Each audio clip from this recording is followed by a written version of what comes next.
लगा रखा होगा ना पीछे, वो जो होता है वो स्क्रीन में ना। बैकड्रॉप। अभी कुछ ठीक हुआ सर? कोई क्वेश्चन बात आंसर नहीं, नहीं ये ज्वाइन तो करना। हमारे अब स्मार्ट तो लोग बिल्कुल ही हैं। अब तो बिल्कुल ही चले गए आप। बिल्कुल ही चला गया, मैं अपने आप को नहीं देख पा रहा हूँ वैसे।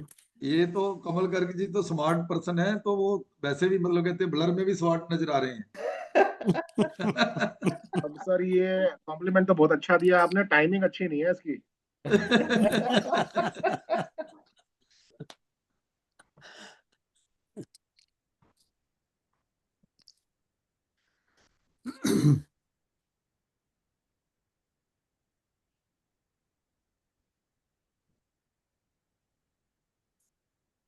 एक मिनट बस सर, यूट्यूब भी कितने सेकंड हो रही है।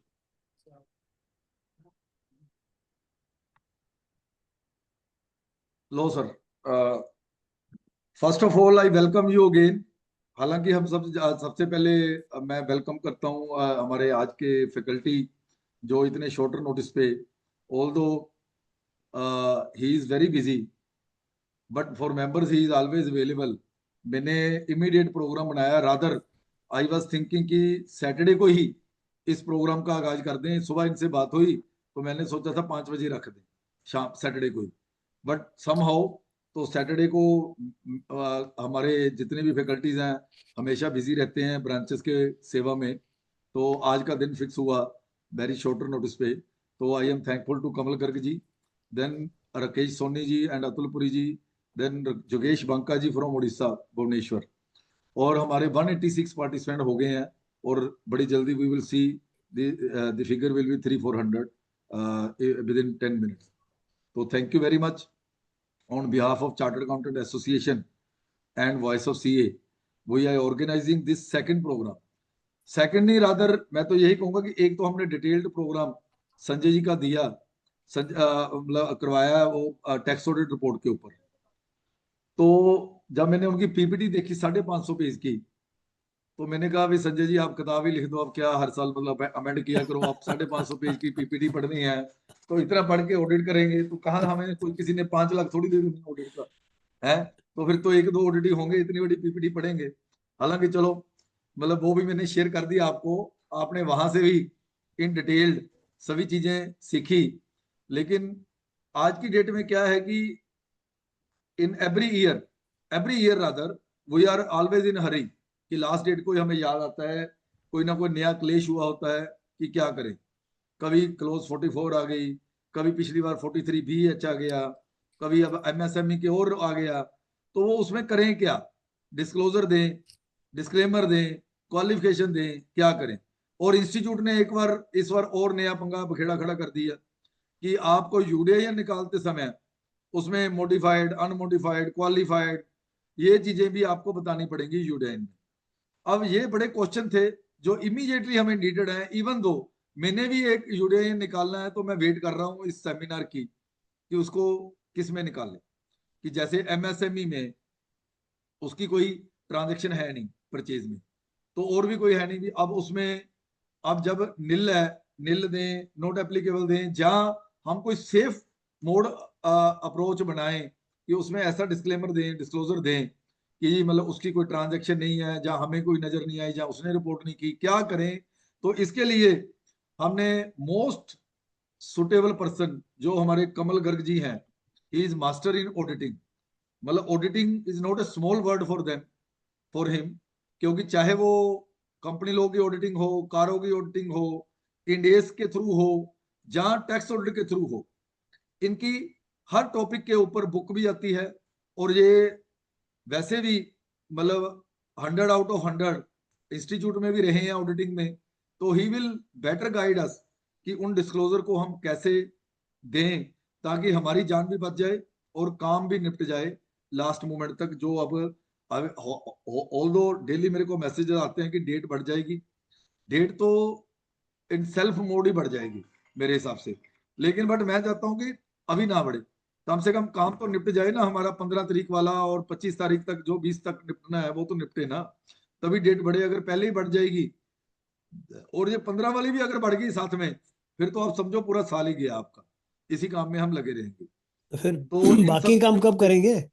हाँ, इन सब चीजों को देखते हुए हमने कमल गर्ग जी को रिक्वेस्ट की कि आप जो अमेंडेड क्लोजेज हैं 6-7 जो इस बार हुई हैं टैक्स ऑडिट रिपोर्ट पे, फर्स्ट उसके ऊपर, and then other important clauses जो टैक्स ऑडिट रिपोर्ट की ध्यान हमने रखनी है उसके ऊपर, और देन डिस्क्लोजर, डिस्क्लेमर, क्वालिफिकेशन क्या देनी है, क्या उससे हमारी टैक्स ऑडिट रिपोर्ट को इम्पैक्ट पड़ता है अगर हम 5 डिस्क्लोजर देते हैं, 2 देते हैं, 1 देते हैं, जब 10 ही दे देते हैं तो क्या फर्क पड़ता है, और हमने यूडीआईएन कैसे निकालना है।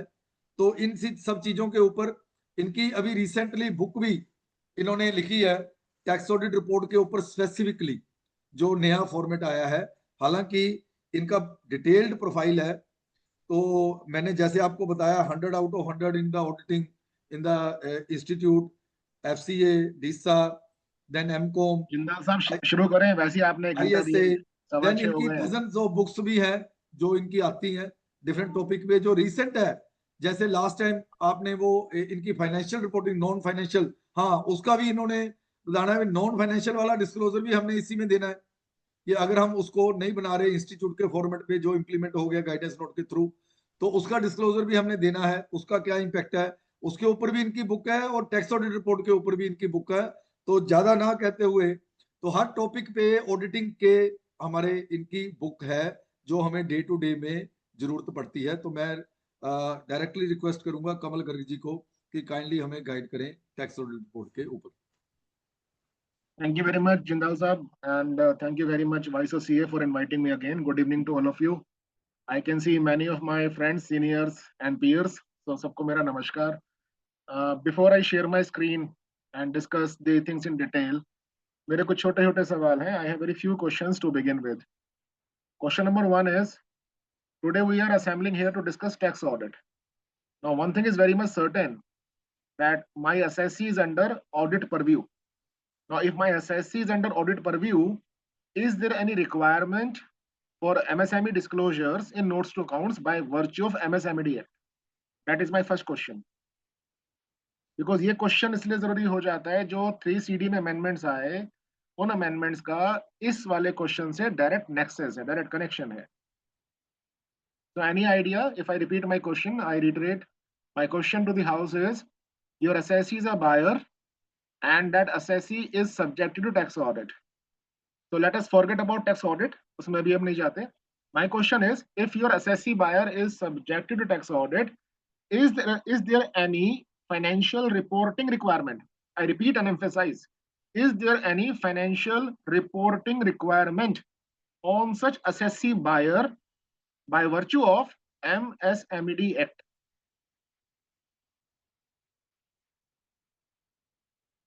तो ज्यादा समय ना लेते हुए और आंसर्स का ज्यादा इंतजार ना करते हुए, please focus on my words. We have section number 22 of MSMED act. आप इसको नोट कर लीजिए, बाद में आप बेर से चेक कर लीजिएगा.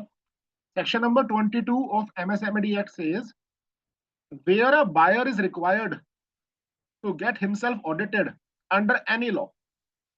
I repeat, where a buyer is required to get himself audited under any law, then certain disclosures are required to be made by him or her in the notes to accounts. तो उसका मतलब क्या हुआ, अगर मेरा client जो है उसका टैक्स ऑडिट हो रहा है और वो बायर है, तो उस केस में section number 22 of MSMED act के हिसाब से नोट्स टू अकाउंट्स में कुछ डिस्क्लोजर्स देने हैं. अब आपका दूसरा क्वेश्चन ये होना चाहिए माइंड में कि वो डिस्क्लोजर्स कौन से हैं जो कि मेरे बायर एसएससी को नोट्स टू अकाउंट्स में देने हैं. Those disclosures are same as we have seen in Schedule 3 of Companies Act for trade payables. आप ध्यान करें, ट्रेड पेबल्स के लगभग 6 डिस्क्लोजर्स आते हैं नोट्स टू अकाउंट्स के अंदर. Principal, interest, belated interest and so on. तो पहला तो आपको ये ध्यान रखना है कि अगर आपके एसएससी का ऑडिट हो रहा है और उसके कुछ जाहिर सी बात है क्रेडिटर्स होंगे ही, उन क्रेडिटर्स के अंदर एमएसएमई भी हो सकती हैं. उस केस के अंदर you have to check first of all whether appropriate disclosures are there in notes to accounts or not. हमें गलती नहीं करनी है. In Form 3CD, now today we have amended clause number 22, which we will discuss in detail in a while. एक तरफ तो आप अपने 3CD में बताते हैं क्लोज 22 में कि मेरा MSME का ये हिसाब किताब है, और जब हम नोट्स टू अकाउंट्स बना रहे हैं वहां पर इसका डिस्क्लोजर ही नहीं है. तो it will be a kind of qualification and a poor audit report as well. अगर आप क्वालिफाई नहीं करते हैं तो these two things are in sync. और वो क्वालिफिकेशन कैसे होगा वो थोड़ी देर के बाद हम देख लेंगे. So this is my first deliberation which I will take up. Second question for which I will request all of you, do not search anything on artificial intelligence tools available with you. So here we need to be very careful. अभी form 3CD में total 9 amendments आए हैं, either by virtue of changes or adaptations or insertions. वो भी हम देख लेंगे. 9 amendments में से 2 अमेंडमेंट्स तो डिलीट ही हो गई हैं. तो टोटल इफेक्टिवली 7 अमेंडमेंट्स मेरे पास बचे. Close number 28, close number 29, 56 number section के बारे में रिपोर्टिंग मांगता था, वो तो डिलीट हो गए हैं. My question to the house is, when we discuss MSME, जो आज का थीम भी है, I will be reporting in clause number 22. वो रिपोर्टिंग कैसे करना है उसका एक न्यूमेरिकल क्वेश्चन भी करेंगे हम. तो न्यूमेरिकल क्वेश्चन आपको कराऊंगा तो आपको क्लैरिटी आ जाएगी. मेरा सवाल है, when I will be reporting in close 22 for MSME जो अमेंडमेंट आया, whether clause 22 is having any interplay, I emphasize, is having any interplay with the other clauses of form 3CD. कहीं ऐसा तो नहीं है कि हम एमएसएमई में फोकस करके बाकी जगह जो इंटरप्ले है उसको मिस आउट कर रहे हैं. नॉर्मली जिंदल सब क्या हुआ, पीछे कोई प्रोग्राम था, वहां पर मैंने सवाल पूछा ये वाला. People replied the connection of clause 22 regarding MSME reporting is with the clause number 26 43B. ये कनेक्शन तो हम सबको पता है, क्या कोई और भी कनेक्शन है? For example, there could be a situation. For example, there could be a situation that the amount is paid to MSME well in time, and hence Section 43B is not attracted. But that amount otherwise is not allowed. For example, the amount is over and above rupees 10,000 in cash. Then what to do? Is there any excess? तो इसका भी numerical करेंगे एक. तो numerical से बात clear हो जाएगी. तो अभी के डिस्कशंस को हम 2 पार्ट में डिवाइड करते हैं. Amendments in form 3CD part number 1, सारी अमेंडमेंट्स मैं कवर कर लूंगा जो 9 अमेंडमेंट्स हैं. And then will also discuss qualifications करना है कि नहीं करना. फॉर एग्जांपल 2-3 मेजर क्वालिफिकेशंस हैं जो अभी मैं इंडेक्स बना देता हूं.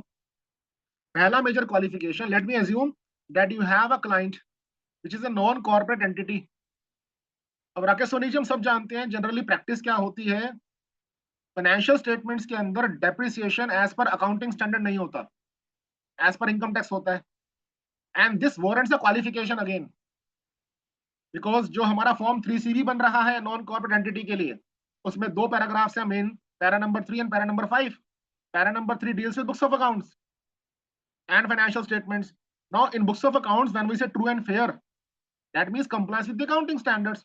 अब हम ये तो नहीं कह सकते कि अगर बुक्स ऑफ अकाउंट्स के अंदर, फाइनेंशियल स्टेटमेंट्स के अंदर depreciation as per section 32 of income tax act है तो accounting standard stands complied. Answer is no, because in accounting standards depreciation is based upon useful life, and rather I should correct myself, estimated useful life. तो उसका qualification कैसे करें? दूसरा सवाल यहां पर उठता है, we could have and we may have rather certain non-corporate entities who have not followed the guidance note on formats of financial statements. Then what to do? How to report in form 3CB? And then third issue will be कि MSME का data मेरे पास पूरा नहीं है, client के पास ऐसे mechanisms या systems नहीं है कि MSME could be identified properly. Then what to report in form 3CB or 3CD as the case may be. तो ये सारे डिस्कशंस करते हैं. सर एक बार मुझे कंफर्म कर देना, I am sharing my screen.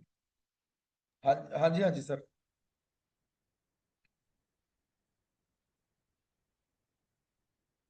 So this is my first screen, tax audit. Yes, visible है sir.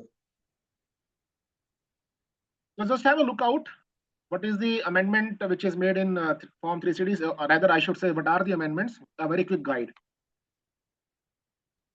So we know very well that form 3CD deals with statement of particulars, which needs to be certified as true and correct by tax auditor. We must recall that vis-a-vis form 3CB and form 3CA, there are 2 kinds of assurances. One is true and fair, and second is true and correct. Vis-a-vis form 3CD, we have to express true and correct assurance as far as the reporting is concerned. Now, this form 3CD needs to be attached along with form 3CA, 3CB. Form 3CD is in 2 parts. Part A having clause number 1 to 8A, and Part B having clauses number 9A to 44. So we'll touch upon the amendments.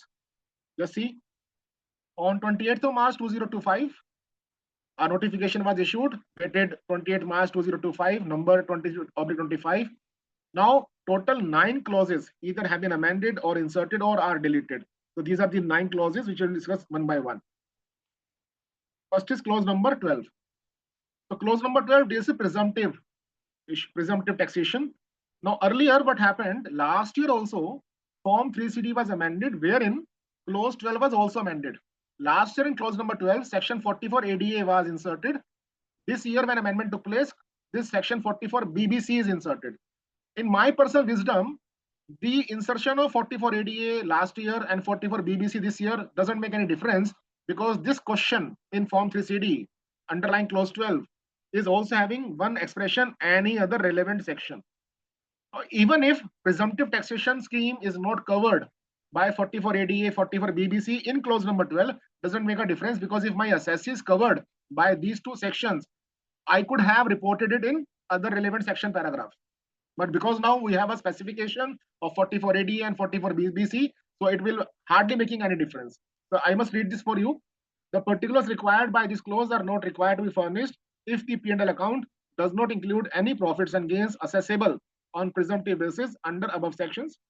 There was no mention of section 44 ADA in pre-2024 amended clause 12, though pre-2024 clause did not refer specifically to section 44 ADA, but it referred to any other relevant section, this line, any other relevant section, under which profits are computed on a presumptive basis, and hence the tax auditor was required to report in pre-amended clause 12 as profits accessible under section 44 ADA as well. Practically what happened, this 2024 amendment to clause 12 makes no change per se to auditor's reporting obligation, because even otherwise he was required to report in the clause any other relevant section. This analogy of 44 ADA still is valid and applies to 44 BBC as well. This is a very minor amendment, not a very major amendment. Now I have a question for the House before I jump to the next amendment. This is the question, and please do not take the help of artificial intelligence tools. Let us assume you are the tax auditor of XYZ Private Limited, and it had incurred rupees 1 crore towards CSR expenditure during the year 24-25. Question is whether this needs to be disclosed in Form 3CD. Please do not take help of any AI tool. तो एक company है, उस पे CSR applicable था, उस company ने CSR पे खर्चा किया, तो क्या CSR पे किया गया खर्चा फॉर्म 3CD में रिपोर्टेबल है, डिस्क्लोजेबल है? ये तो कमल जी नॉन अलाउएबल में आएगा ना? हाँ सर, है तो नॉन अलाउएबल। अब सवाल ये है तो- कि जो नॉन अलाउएबल खर्चा है, क्या फॉर्म 3CD में कहीं पर आना है? क्योंकि क्या होगा, जो असेसी का P&L है उसमें CSR एक्सपेंडिचर डेबिट साइड पर आ रहा होगा, इसको बिल्कुल ITR में मुझे डिसअलाउ करना है। अब राइट। ITR में डिसअलाउ होगा एक पार्ट, क्या 3CD में भी कहीं पर इसका मेंशन करना है मुझे? 3CD में नॉट डिसअलाउ, हमको तो सिर्फ रिपोर्ट करने की एक्सपेंसेस हुआ है, डिसअलाउस का तो हमारे से कोई लेने देना है नहीं, वो तो रिटर्न के टाइम पे भरा जाता है। हमको सीधी, if I personally feel that it is only reporting and this reporting is by the assessee. हाँ, तो अब फॉर्म 3CD तो असेसी फिल करेगा ना सर? हाँ जी, मेरा सवाल वही है कि क्या इसको फॉर्म 3CD में डिस्क्लोज करना है कहीं पर कि CSR खर्चा इतना हुआ जो कि डिसअलाउड है? मेरा ख्याल तो I don't think so. Okay, so let us move to this discussion also, and in this clause certain amendments are also there. I am not saying amendment for CSR. Let's see clause number 19 form 3CD. अभी एक minute के लिए आप CSR को भूल जाइए जी। Clause number 19 of form 3CD किस बारे में कहता है? Amounts admissible under sections, amounts admissible under sections, ये सेक्शन की लिस्ट है। अब यहाँ पर क्या लिखा हुआ है? Amount debited to P&L account, और फिर क्या लिखा है? Amounts admissible as per the provisions of the act etcetera, जो यहाँ पर मैंने बड़ा सा पैराग्राफ लिख दिया। If you will see the list of these sections, amendments have been made, and in last we have some italicized word, any other relevant section. Just see the screen, any other relevant section, आखिरी में आपको नजर आ रहा होगा। So what happened in clause number 19, form 3CD amendments took place whereby these four sections 32AC, 32AD, 35AC and 35CCB they have been deleted. आप देखो star से जो निशान लगे हुए हैं ये डिलीट कर दिए गए हैं, तो डिलीट हो गई, यहाँ तो रिपोर्टिंग खत्म हो गई। लेकिन अब सवाल ये उठता है, जो ये आखिरी में पॉइंट है, any other relevant section, any other relevant section. मैं आपको एक बार पीडीएफ वर्जन नोट दिखाता हूँ इसका। ये आपके सामने स्क्रीन एक आ गई होगी, फॉर्म 3 नजर आ रहा होगा आपको। इसमें हम क्लोज नंबर 19 में चलते हैं। ये देखिए क्लोज नंबर 19 आपके सामने है, अमाउंट्स एडमिसिबल अंडर सेक्शंस।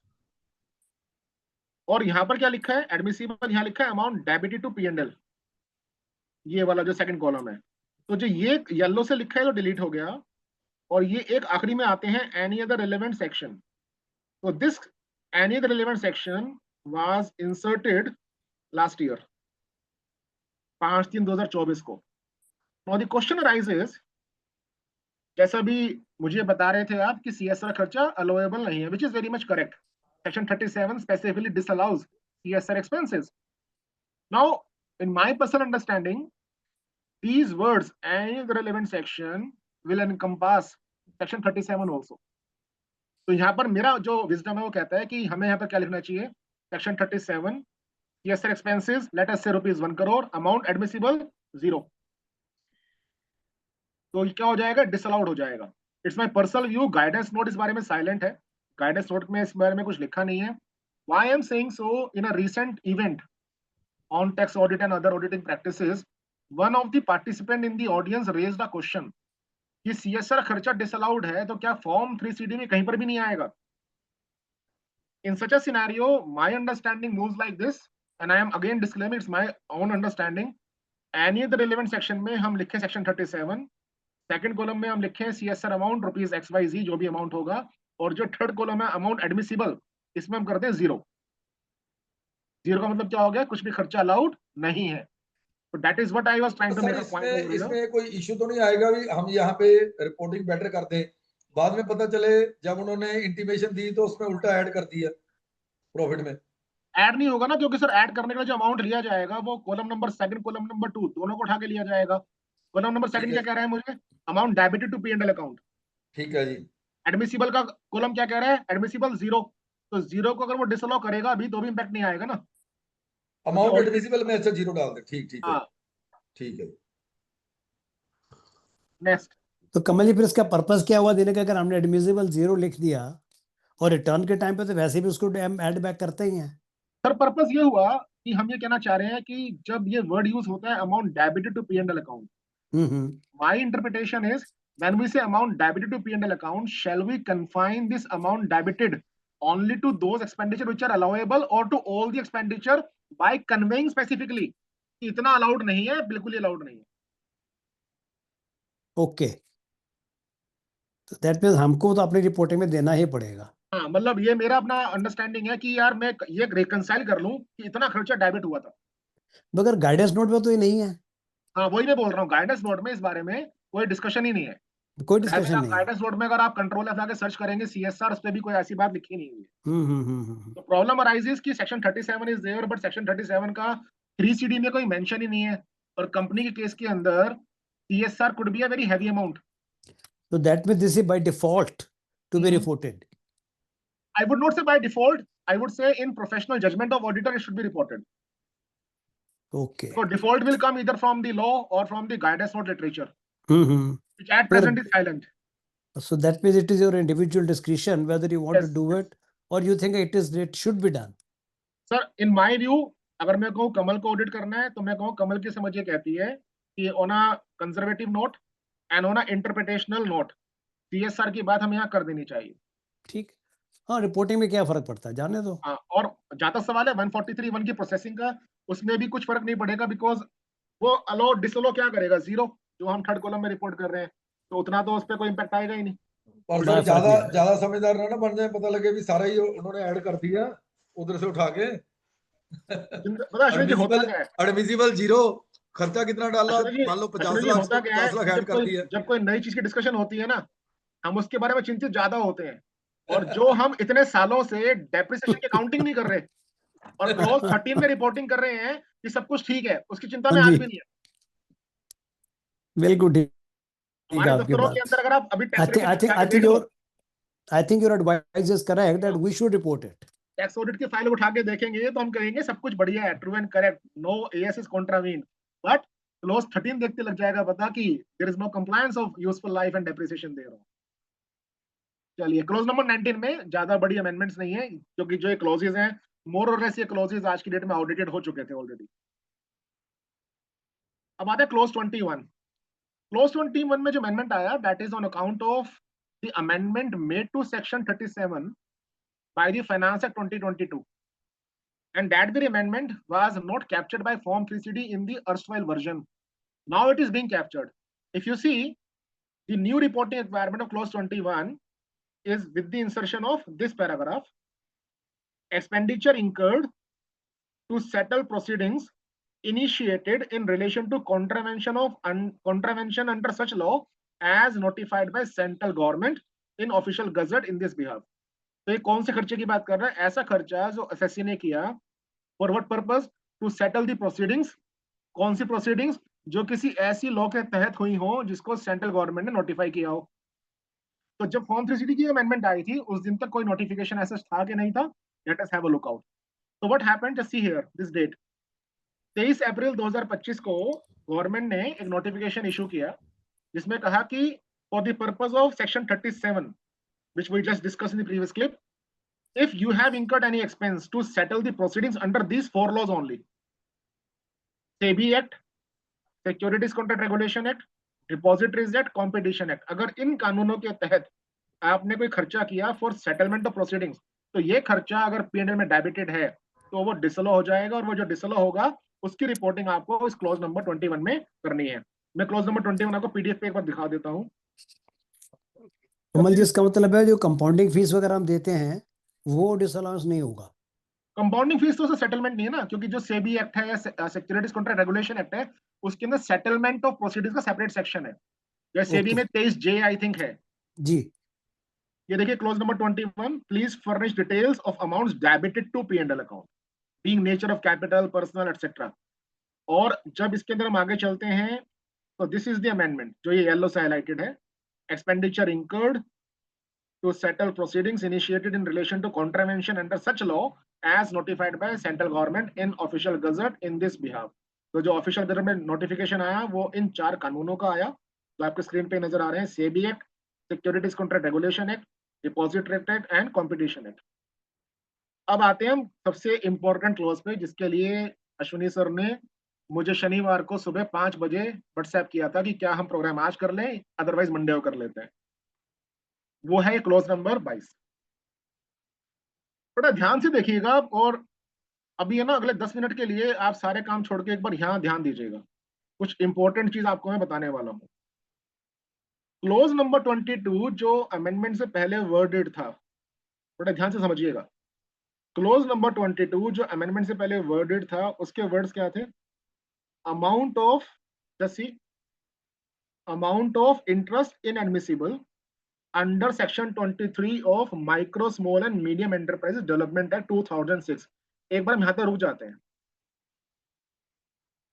पहला सेगमेंट क्या है? Amount of interest inadmissible under MSME act. ये पहला क्लोज यहाँ पर आ गया 22(1) में, amount of interest inadmissible under section 23 of MSME act, यानी कि जो इंटरेस्ट की डिसअलाउंस है उसके लिए कोई चेंज नहीं है, पहले भी रिपोर्टेबल था, आज भी रिपोर्टेबल है, बट उसका सेगमेंट चेंज हो गया, क्लोज नंबर 22 का पार्ट 1 हो गया। पुराने क्लोज में और क्या लिखा था?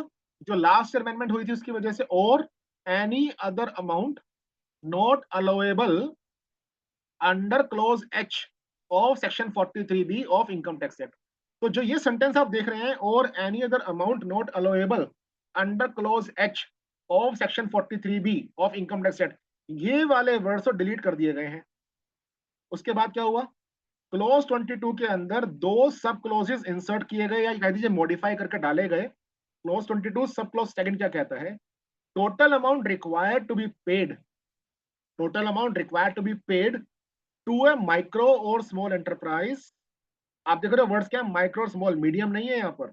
मीडियम क्यों नहीं कवर्ड? क्योंकि जो इंटरेस्ट की डिसअलाउंस है या लेट पेमेंट की जो सारी डिसअलाउंस है वो केवल माइक्रो और स्मॉल एंटरप्राइज पर लगती है, मीडियम पर नहीं लगती है। Why? Because medium enterprise is not even covered as a supplier under MSME act. तो हमें खास ध्यान क्या देना है कि माइक्रो और स्मॉल एंटरप्राइज की बात यहाँ की गई है, as refer to in section 15 of MSME act during the previous year, during the previous year. Now clause 22 सब क्लोज सेकंड का जो लिंक है वो सब क्लोज थर्ड से निकलता है। Out of amount refer to in second above, यानी कि इस वाले अमाउंट में से, इस वाले अमाउंट में से अब और क्या बताना है? Amount number 1 paid up to time given under section 15 of MSME act, यानी कि जो क्लोज नंबर सेकंड है वाला, सब क्लोज नंबर सेकंड है, इसमें क्या पूछा है? कितना अमाउंट आपको देना था, किसको? माइक्रो और स्मॉल एंटरप्राइज को, as per the requirement section 15। Section 15 इसकी बात कर रहा है, टाइम लाइन्स की बात करता है कि इतने टाइम में पेमेंट करना है। सब क्लोज थर्ड क्या पूछ रहा है आपसे कि इस टोटल अमाउंट में से आप दो चीजें और बताइए। पहली चीज, कितना अमाउंट हमने समय से पे कर दिया था। दूसरा, not paid up to time given under section 15 of MSME act, यानी कि कौन सा अमाउंट समय से पे नहीं हुआ था। In real world, in recent seminars, what I observed and experienced, most of the members are focusing on this clause 22 till this place only. They are not focusing much more on and inadmissible for the previous year. Just see the words, and inadmissible for the previous year. अब यहां पर मेरा आपके लिए एक सवाल है, समझिएगा ध्यान से। इन्होंने क्या कहा, एक बार बिल्कुल प्लेन लैंग्वेज में समझते हैं। टोटल अमाउंट बताइए कि आपका कितना बकाया था टुवर्ड्स, कितना आउटस्टैंडिंग है towards micro and small enterprises. ये बात पूछी गई क्लोज नंबर 22 सब क्लोज नंबर 2 में। फिर क्या पूछते हैं वो कि जो अमाउंट आपका माइक्रो स्मॉल को पेबल था उसमें से कितना अमाउंट आपने समय से पे कर दिया, और साथ में क्या पूछा गया, कितना अमाउंट आपने समय से पे नहीं किया। अब अश्विनी जी क्या हो रहा है, नॉर्मल चार्टर्ड अकाउंटेंट्स जब आपस में बात करते हैं तो वो क्या कहते हैं कि हमारी रिपोर्टिंग है क्या? 3 तो रिपोर्टिंग है, इंटरेस्ट बताना है, डिलेड पेमेंट का, टोटल अमाउंट कितना ड्यू था वो बताना है, उसमें से कितना समय से पे हुआ ये बताना है, कितना समय से पे नहीं हुआ ये बताना है। ऐसा नहीं है, because the question is amount which is not paid in time and is also inadmissible, and is also inadmissible. तो ऐसा भी तो हो सकता है कि आपने फॉर एग्जाम्पल टोटल 10 लाख की बिलिंग थी, 10 लाख की बिलिंग में से हो सकता है आपने 4 लाख रुपए का अमाउंट टाइम से पे नहीं किया, लेकिन जरूरी ये नहीं है कि 4 लाख रुपए का अमाउंट टाइम से पे नहीं किया सारा का सारा डिसअलाउड है। 4 लाख में से कुछ अमाउंट ऐसा हो सकता है जो आपने टाइम से तो पे नहीं किया लेकिन 31 मार्च को पे कर दिया था। तो क्या वो क्लोज नंबर 22 सब क्लोज थर्ड आइटम बी में रिपोर्टेबल होगा? That is the question. अब अगली चीज पर आते हैं, यहां पर वर्ड लिखा है इनएडमिसिबल। क्या इस वर्ड इनएडमिसिबल से हम ये समझें कि this inadmissible word is meant only for section 43B? Because यहां पर ये नहीं लिखा सेक्शन कौन सा होगा। अब इसकी कमेंट्री लेने से पहले और न्यूमेरिकल कराने से पहले I will come back to these clips. आप ये देखिएगा क्लोज नंबर 26 जिसके अंदर फिर से अमेंडमेंट आया। आप देखो जो लेफ्ट हैंड साइड है ये पुराना वर्जन है, राइट हैंड साइड जो है नया वर्जन है। पहले क्या होता था clause number 26, in respect of any sum refer to in clause A B C D F और G of section 43B the liability for which, यहां तो रुकते हैं। If you see very minutely in the erstwhile clause 26 section 43B H was not covered because those very days section 43B H was covered by clause number 22.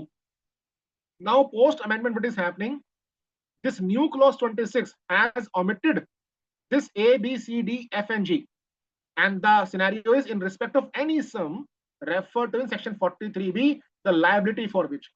इसका मतलब क्या, 43B की जो disallowance है वो कहां जाएगी आपकी, अब क्लॉज नंबर 26 में जाएगी। But the things are not simple.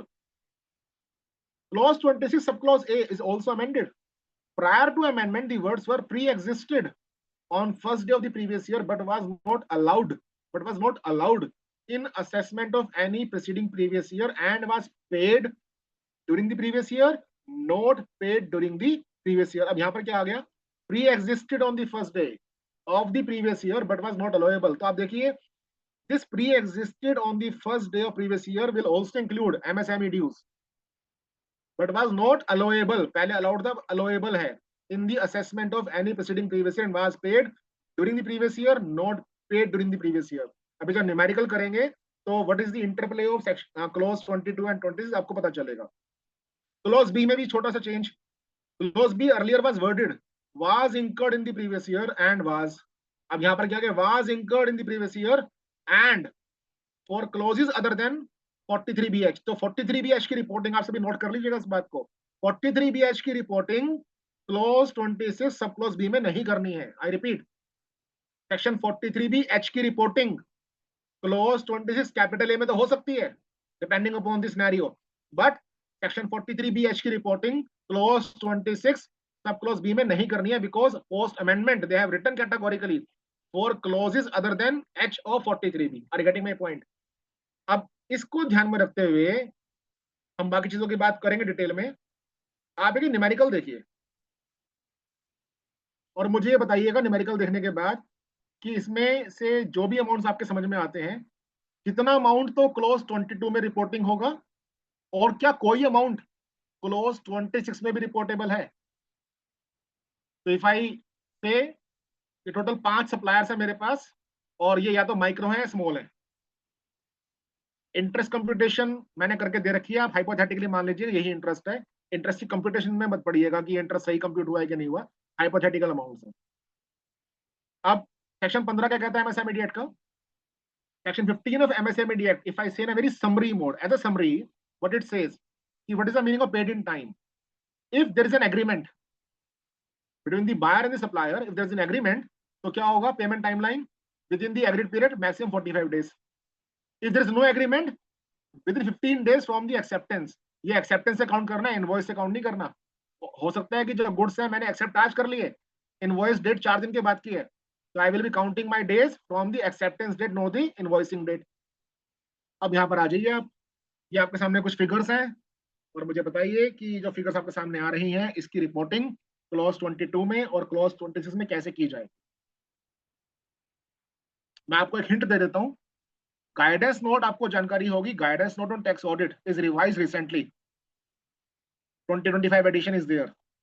Now this guidance note 2025 edition has stated the word inadmissible, the word inadmissible here shall mean 43BH, shall mean 43BH।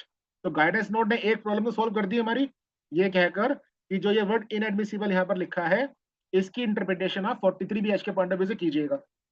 अब आपको मैंने हिंट दे दिया है, ये क्वेश्चन आपके सामने है, you take 1 minute of yours and then guide me how to report in clause 22 and how to report in clause 26।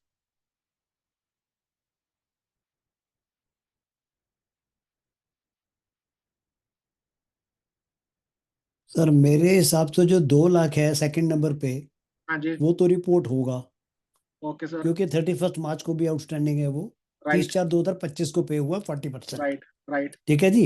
Right और जो नीचे गामा फास्टनर का है वो 20/2 को हुआ था, 31/3/2025 तक पे हो गया, राइट वो रिपोर्ट नहीं होना चाहिए। राइट। उसके और बाद जो है मतलब डेल्टा सप्लाईज वो 15/2 है और उसकी हाँ पेमेंट 10/2 को कर दी, वो तो वैसे ही हाँ खत्म हो गया हाँ जी, है। उसके बाद है माइक्रो में है 45 डेज में 25/3/2025, 16/3/2025, 25/3/2025, ये भी रिपोर्ट नहीं होना चाहिए। दिस इज हाँ माई परफेक्ट अंडरस्टैंडिंग आंसर है, बिल्कुल बिल्कुल परफेक्ट आंसर है। जी। एक तो हमें ये समझ लेना चाहिए कि पेमेंट हो सकता है कि बियॉन्ड ड्यू डेट हुई हो, बट अगर विद इन ईयर हो गया तो अलाउड है, हम्म, तो हमें इससे बच के रहना है। अब देखिए इसका वर्किंग देखिए कैसे होगा, बड़ा सिंपल सा वर्किंग है इसका, यहाँ ध्यान दीजिएगा। हम शुरू करते हैं क्लोज नंबर 22(1) से। कमल जी 1 मिनट इंटरप्ट करूं? जी अब देखिए जो उसकी इंटरेस्ट की कैलकुलेशन है, हाँ जी, as per the guidance no we are suppose to verify it. Yes अब जैसे मेरे क्लाइंट हैं, उनके हर रोज 15-20 बिल आते हैं, राइट उनकी वैसे तो पेमेंट उनकी काफी कंप्लायंस है, वो 15 दिन जैसे जैसे उनका एग्रीमेंट है उसके हिसाब से वो पे कर देते हैं। राइट। बट अगर हमको वेरिफिकेशन करनी पड़ेगी तो टेस्ट चेक पे अलाउड है कि 100% करनी पड़ेगी? सर क्योंकि ट्रू एंड करेक्ट दे रहे हैं ना 3CD में, हाँ जी। तो टेस्ट चेक तो हो ही नहीं सकता। ओ बाबा रे। एंड मोर इम्पोर्टेंटली, जैसे हालांकि मैंने इस पर बात करनी थी, अभी आपने बात शुरू किया तो अभी कर लेते हैं। And more importantly sir, the assessee under tax audit purview, तो section 22 of MSME Act will come into picture. What बिल्कुल। section 22 of MSME Act says? Financial reporting of interest. Yes. So in that very case, accounting standard 29 is applicable. Accounting standard 29 says create provision for liabilities. तो वहां तो मुझे precisely निकालना पड़ेगा, जो कि मैं नहीं निकाल सकता फॉर सम रीजंस, तो उसके लिए क्या करना पड़ेगा, क्वालिफिकेशन। देनी पड़ेगी, यही मैं अगर सोच मेरा रहा फॉर्म था। 3CB, हाँ मेरा फॉर्म हाँ 3CB अगर है, तो पैरा नंबर 3 फॉर्म 3CB में इसकी रिपोर्टिंग होगी। हाँ, वो रिपोर्टिंग कि कैसे होगी, उसका मेरे पास सैंपल क्लोज है, मैं आपको अभी दर्शन करा देता हूँ, पढ़ूंगा बाद में उसको। ये एक मेरे पास है इलस्ट्रेटिव पैरा, तो जब इस पे आऊंगा तो एक बार पढ़ लेंगे इसको। फिलहाल हम ये देखते हैं कि क्लोज नंबर 22 में और 26 में कैसे रिपोर्टिंग होगी। तो देखिएगा, जी क्लोज जी 22(1) क्या पूछ रहा था अपने से, close 22(1 was asking us amount of interest inadmissible under section 23 of MSMED Act। हमने फिलहाल समझने के लिए माना कि जो इंटरेस्ट निकाला है हमने ठीक निकाला है। तो हमारा इंटरेस्ट कितना आ गया, 24700, sum of interest payable under section 16 for beta gamma and epsilon, that is these yellow marks, क्योंकि इन्हीं को पेमेंट टाइम से नहीं हुई थी। अब दूसरा क्या पूछ रहा था अपने से, clause 22 second, total amount required to be paid to micro और small enterprise as referred to in section 15 during the previous year. Total amount कितना पे करना है मुझे, जितनी मेरी बिलिंग हुई है माइक्रो स्मॉल की टोटल आ जाएगा। तो मेरी बिलिंग हुई है यहाँ पर 1 लाख, 2 लाख, 3 लाख, 1.5 लाख, 2.5 लाख, टोटल हो जाएगा ये 10 लाख। तो ये मेरा आ गया यहाँ पर 10 lakh.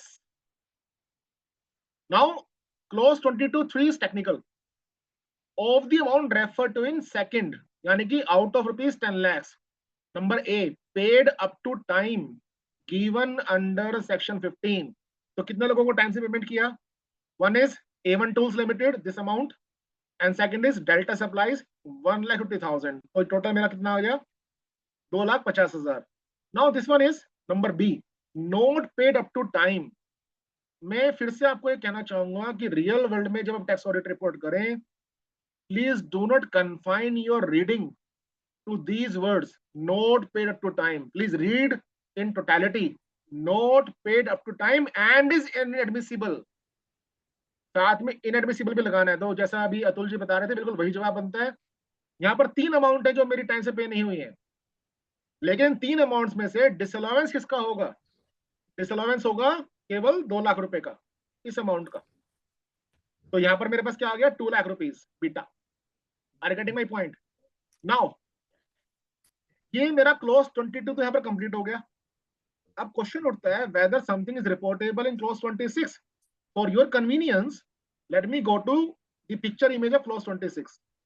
Just see this clause 26 amended version right hand side. क्या क्लोज 26 में कुछ रिपोर्टिंग होनी है?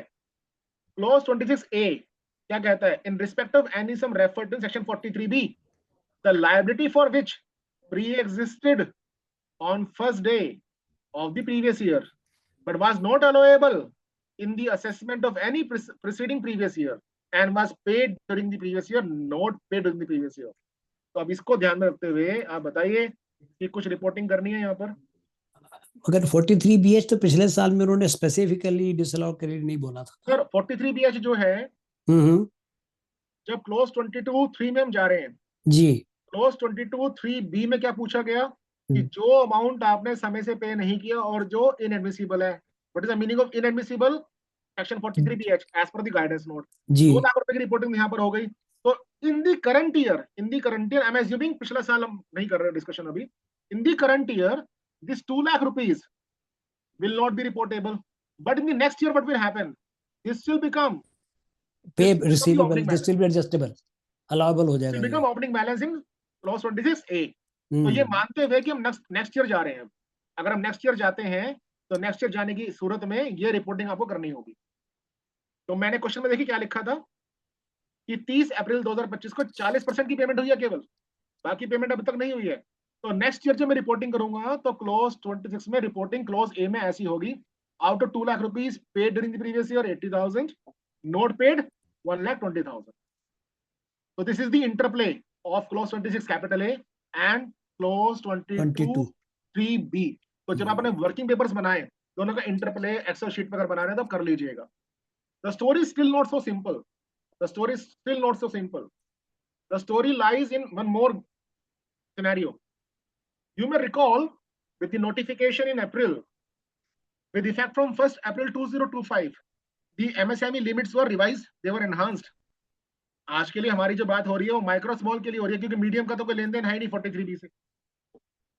आपका जो क्लाइंट है उसके जो सप्लायर्स हैं जो माइक्रो या स्मॉल है, प्लीज डू चेक, या मुझे पहले सवाल पूछना चाहिए आप अगर आज एक टैक्स ऑडिट रिपोर्ट बनाते हैं और फॉर्म 360 वेरीफाई करते हैं, तो एमएसएमई की जो लिमिट्स हैं वो नई कंसीडर करेंगे कि पुरानी कंसीडर करेंगे? नहीं कंसिडर करेंगे। पुरानी करनी है सर। क्यों?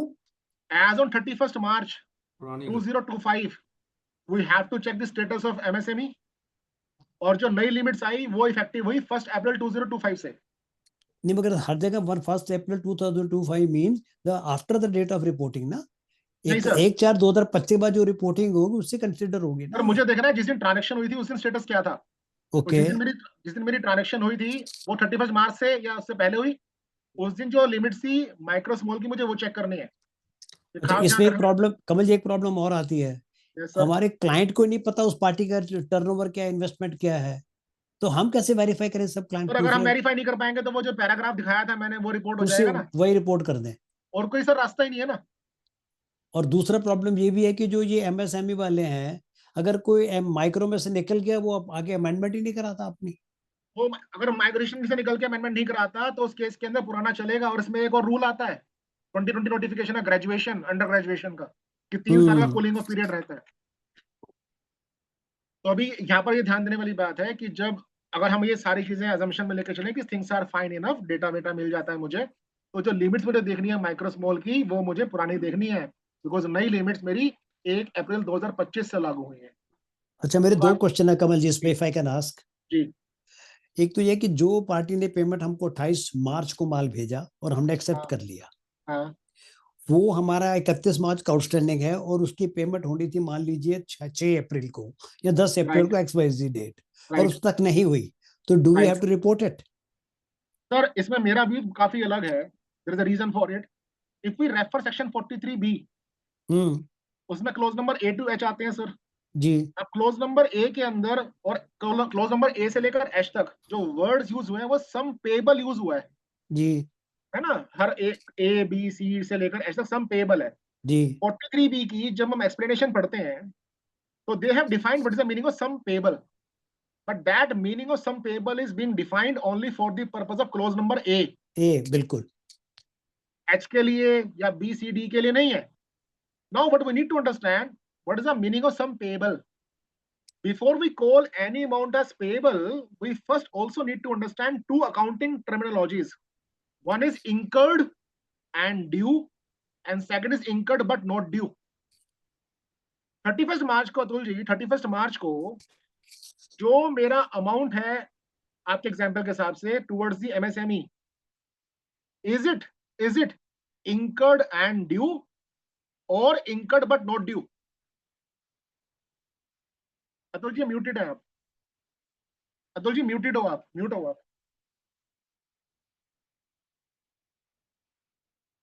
लॉ तो इसको नहीं करता ना इंटरप्रेट इस मैं तरह लो से। की बात ही कर रहा हूँ, क्योंकि जो सम पेबल यूज हुआ 43B में, सम पेबल की डेफिनेशन को सेक्शन 43B के लिए तो डीम्ड कर दिया गया। अगर हुआ हो ना हुआ हो, हम सम पेबल मान लेंगे, वो टैक्सेशन वगैरह के लिए है। जी पहले जमाने में एक्साइज ड्यूटी के पॉइंट ऑफ व्यू से वो आया था, जी। लेकिन बाकी जगह सम पेबल की डेफिनेशन नहीं है। तो जहां पर सम पेबल की डेफिनेशन नहीं दे रखी है वहां पर मैं क्या लगाऊंगा, normal accounting principles, and that is क्योंकि बीइंग अलाउड। इस बार अमेंडमेंट ने 43BH को भी कवर कर दिया है, तो पर इसलिए 43BH को कवर किया लेकिन सम पेबल को कवर नहीं किया उन्होंने। उसको नहीं छेड़ा, उसको नहीं छेड़ा। सम पेबल की परिभाषा तो वही रहेगी। वही रहेगी, ठीक अब है। 31 मार्च को जो आपका एग्जांपल 31 मार्च को स्टेटस क्या है, the amount is incurred not but due, not due, not due, not and due. Because it is incurred not due the question of disallowance will not arise. तो सीपीसी को क्या करेंगे? तो तो सर सीपीसी वाला last challenge में आता है। अतुल जी हाँ जी, क्वेश्चन आंसर लास्ट में करते हैं, पहले डेलीब्रेशन कंप्लीट कर लें, नहीं तो ठीक बहुत लेट हो जाएंगे लोग। ठीक है जी, ठीक ओके है। Sir, okay sir. ओके, अब सॉरी यार, सॉरी।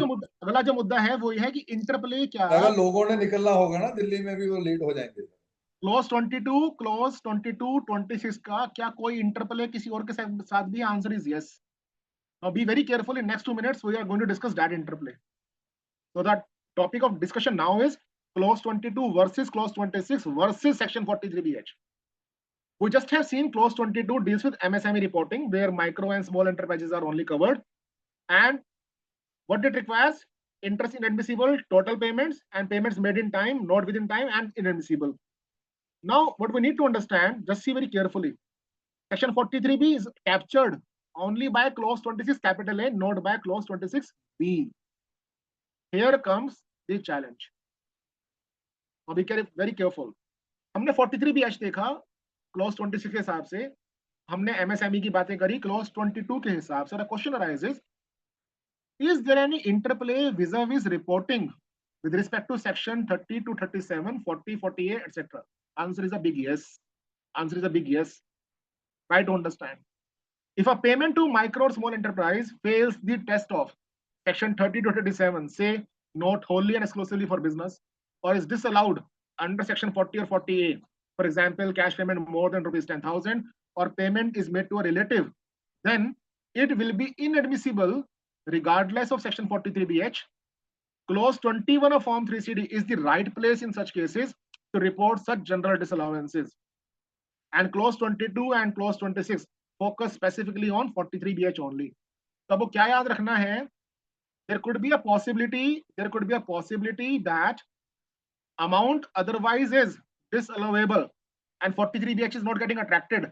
तो ऐसा नहीं है कि 43BH अट्रैक्टिव हो तो कहीं रिपोर्टिंग नहीं होगी. आपको ये देख लेना है कि क्या उसकी रिपोर्टिंग किसी और जगह पर हो सकती है. More or less clause number 21. More or less, if I come to this illustration, now एक चैलेंज क्या आ सकता है मैं रियल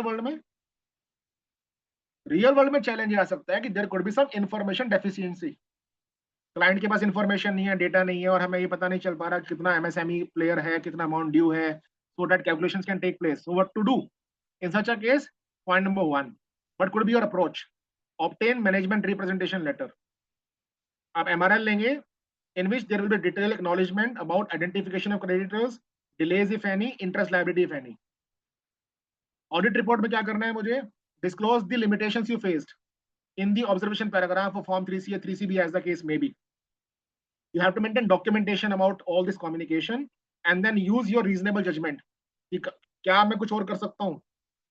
Let me assume आपने बहुत कोशिश करी लेकिन ये सारी information available नहीं हो पाई, interest calculate नहीं हो पाया, then what to do? Then you may use this kind of illustrative paragraph. So Form 3CB में, in Form number 3CB, what you can do in Form 3CB, para 3 is there. In para 3 you can report in this way. मैं पहले disclaimer दे दूं, ये जो illustration आपके सामने है ये guidance note का part नहीं है, ये मैंने खुद ड्राफ्ट किया हुआ है. आप चाहें तो इसी की तर्ज पर अपनी भी लैंग्वेज बना सकते हैं.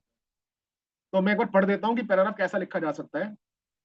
In relation to clause 22 of Form 3CD, the particulars have been compiled by the assessee and furnished to us as a part of tax audit. Our reporting under this clause is based on the books of account, supporting records, and particulars so provided. While we have applied audit procedures as considered appropriate in the circumstances, we have not independently verified the classification or completeness of creditors with reference to the provisions of MSMED Act 2006 as the necessary information and documentation were not maintained by the assessee and accordingly were not made available for our verification. Consequently, our reporting under this clause is limited to the extent the information and records furnished to us during the course of audit. So this kind of reservation you can place in Form 3CB below para number 3. And this will be a sufficient reporting in my understanding. More importantly, केवल आप ही copy paste मत करना reporting को, क्योंकि आप कह रहे हैं कि मैंने बाकी प्रोसीजर्स अडॉप्ट करने की कोशिश करी, तो you must have the documentation regarding, for example email भेजा आपने, कंफर्मेशन मांगने की बात की, तो क्लाइंट ने आपको रिप्लाई किया इट इज नॉट पॉसिबल, तो you must have valid documentation also. कहीं ऐसा ना हो कि पैराग्राफ आपके सामने है और आपने सब कॉपी पेस्ट करके सोचा कि काम खत्म हो गया. You must have the basis also. And specifically अगर आपका पीयर रिव्यू होता है या होने वाला है, तो जो पीयर रिव्यूअर होगा वो डॉक्यूमेंटेशन मांगेगा भी आपसे. तो कमल जी फिर इससे हमारा ट्रू एंड करेक्ट तो डिस्टर्ब हो जाएगा. तो ट्रू एंड करेक्ट डिस्टर्ब तो उसने कर ही रखा है ना एसएससी ने, और आप क्या कह रहे हैं कि जो ट्रू एंड करेक्ट डिस्टर्ब्ड है उसके बारे में मैं कुछ नहीं कर सकता क्योंकि क्लोज नंबर 22 का ट्रू एंड करेक्ट वेरीफाई ही नहीं कर पा रहा. तो इसका तो क्वालिफाई तो होगी रिपोर्ट. ये क्वालिफिकेशन ही है सर. नहीं, वो जो ट्रू एंड करेक्ट की तो क्वालिफाई हो जाएगी ना. Yes sir, obviously true and correct is qualified, but the beauty of Form 3CD is the true and correct is for each clause, not for the holistic Form 3CD. Okay. तो हमने यहाँ पर जो qualify किया पूरा Form 3CD नहीं किया, हमने क्लॉज नंबर 22 को ही क्वालिफाई किया. That means the qualification we must mention subject to so and अब so. जिंदल साहब ने एक शुरू में क्वेश्चन पूछा था, जब यूनिट जनरेट करते हैं तो क्वालिफिकेशन पूछता है, ये पूछता है, तो क्या करना है हमें? वहां पर दो चीजें आ रही हैं, एक आ रहा है मॉडिफाइड ओपिनियन, एक आ रहा है अनमॉडिफाइड ओपिनियन। अनमॉडिफाइड ओपिनियन दो तरीके के होते हैं, एक जो आपके ऑडिट रिपोर्ट का ओपिनियन इंपैक्ट करता है, दूसरा जो आपका ऑडिट रिपोर्ट का ओपिनियन इंपैक्ट नहीं करता। जैसे emphasis of matter, emphasis of matter is not impacting your opinion on financial statement. Modified opinion means जो आपको ओपिनियन इंपैक्ट करे, क्वालिफाइड, एडवर्स या डिस्क्लेमर। तो जब यूनिट जनरेट करें और इस तरह का कोई ऑब्जर्वेशन दे रहे हैं, always choose modified opinion. Modified के अंदर सब कुछ आ जाएगा। अब अगली चीज पर आते हैं, एक क्वेश्चन मैं पूछता हूं आपसे। The serious question: ABC and Company is a partnership firm. The depreciation was provided in the books of accounts in accordance with the rates prescribed under Income Tax Act. What audit consideration should be observed by the tax auditor in this regard? ये मैंने बीच में ही बात की थी आपसे। अगर ऐसा कोई एसएससी है और वो अकाउंटिंग स्टैंडर्ड 10 के हिसाब से बुक्स में डेप्रिसिएशन प्रोवाइड नहीं कर रहा, तो उस केस के अंदर be careful to mention this fact in your form 3CB, I emphasize. अब कैसे? तो होता क्या है, हमारे पास आता है ऑडिटिंग स्टैंडर्ड SA 705.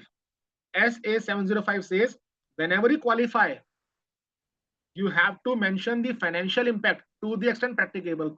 तो मेरे पास दो समस्याएं हो सकती हैं। मैं क्वालिफाई करूंगा तो या तो I would be in a position to calculate the impact of qualification, और I would not be able to calculate the impact of qualification. तो देखिए रिपोर्टिंग कैसे करेंगे। If I assume that financial impact is determinable, and then I assume financial impact is not determinable, then how to do reporting? तो देखते हैं paragraph पढ़ के। अगर एज अ टैक्स ऑडिटर आपका सेसी अकाउंटिंग स्टैंडर्ड 10 के हिसाब से फाइनेंशियल स्टेटमेंट्स में डेप्रिसिएशन प्रोवाइड नहीं करता, और आप AS 10 depreciation versus income tax depreciation का डिफरेंशिएशन नहीं निकाल पाते हो, तो रिपोर्टिंग कुछ ऐसी कर सकते हैं। The firm here means in my example partnership firm, the firm has provided depreciation on property, plant and equipment at the rates prescribed under the Income Tax Act instead of depreciating the assets over their estimated useful lives as required by AS 10 property, plant and equipment issued by Institute of Chartered Accountants of India. As a result of this departure, the depreciation expense for the year is lower or higher by rupees so and so, and the carrying amount of PPE as at the balance sheet date is higher or lower by rupees so and so with a corresponding impact on net profit. अगर आप financial impact को calculate नहीं कर पाते हैं, which I believe in my experience will be with majority, तो क्या करा जाए? Then you can use this kind of language in your reportable paragraph. The firm has provided depreciation on property, plant and equipment at the rates prescribed under the Income Tax Act, rather than on the basis of their estimated useful lives as required by accounting standard 10 property, plant and equipment issued by Institute of Chartered Accountants of India. The firm has not maintained records of the estimated useful lives of individual PPE. Further, no technical assessment or management estimate of useful lives has been made available to us. In the absence of necessary records and estimates relating to useful lives of property, plant and equipment, it is impracticable to reliably quantify the impact on depreciation expense, carrying amount of PPE and the net profit. तो आप ये वाली language से form 3CB के para number 3 से अपना काम चला सकते हैं। Now, I have one more question for the house, जो हमने लास्ट में वेबिनार किया था तब भी मैंने डिस्कशन किया था। You may recall that Institute of Chartered Accountants of India had issued guidance note on financial statements of non-corporate entities. Now, assume that such non-corporate entity is under tax audit, but the format of financial statement is not being followed by them. Then what to do? इस case के अंदर भी form 3CB para number 3, I repeat, form 3CB para number 3 में आप ये दो paragraphs डाल सकते हैं। The financial statements of partnership, for example, have not been prepared in accordance with the formats of financial statements prescribed in the guidance note on financial statements of non-corporate entities issued by ICAI. In our opinion, while this represents a departure from the prescribed presentation framework, it does not materially affect the information presented regarding the entity's financial position, financial performance, or owner's equity for the year ending on 31st March 2025. फिर क्या लिखेंगे?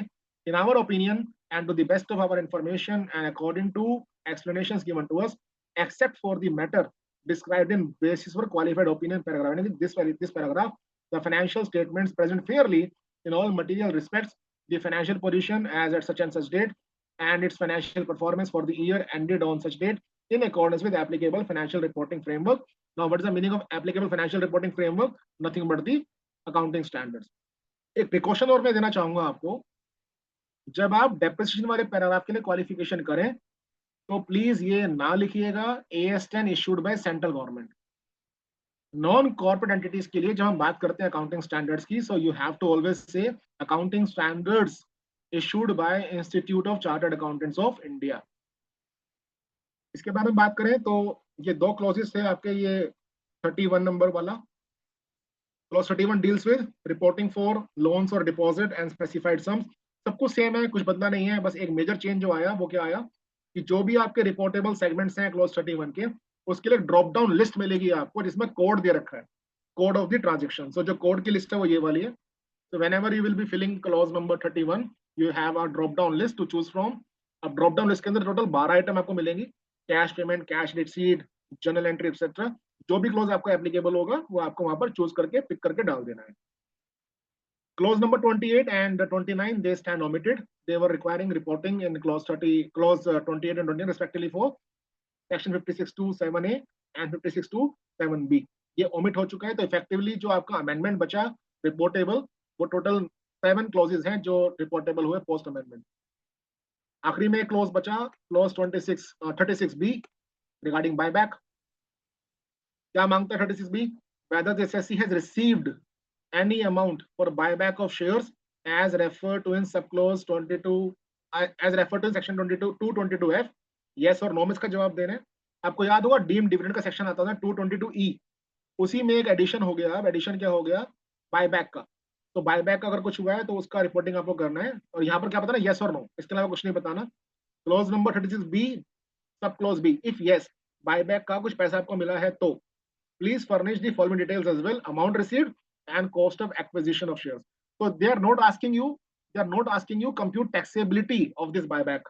They are simply asking you कि क्या buyback का कुछ पैसा आपको मिला था, आप वो पैसा बता दीजिए, और जो buyback हुए shares उनका cost of acquisition क्या था वो बता दीजिए.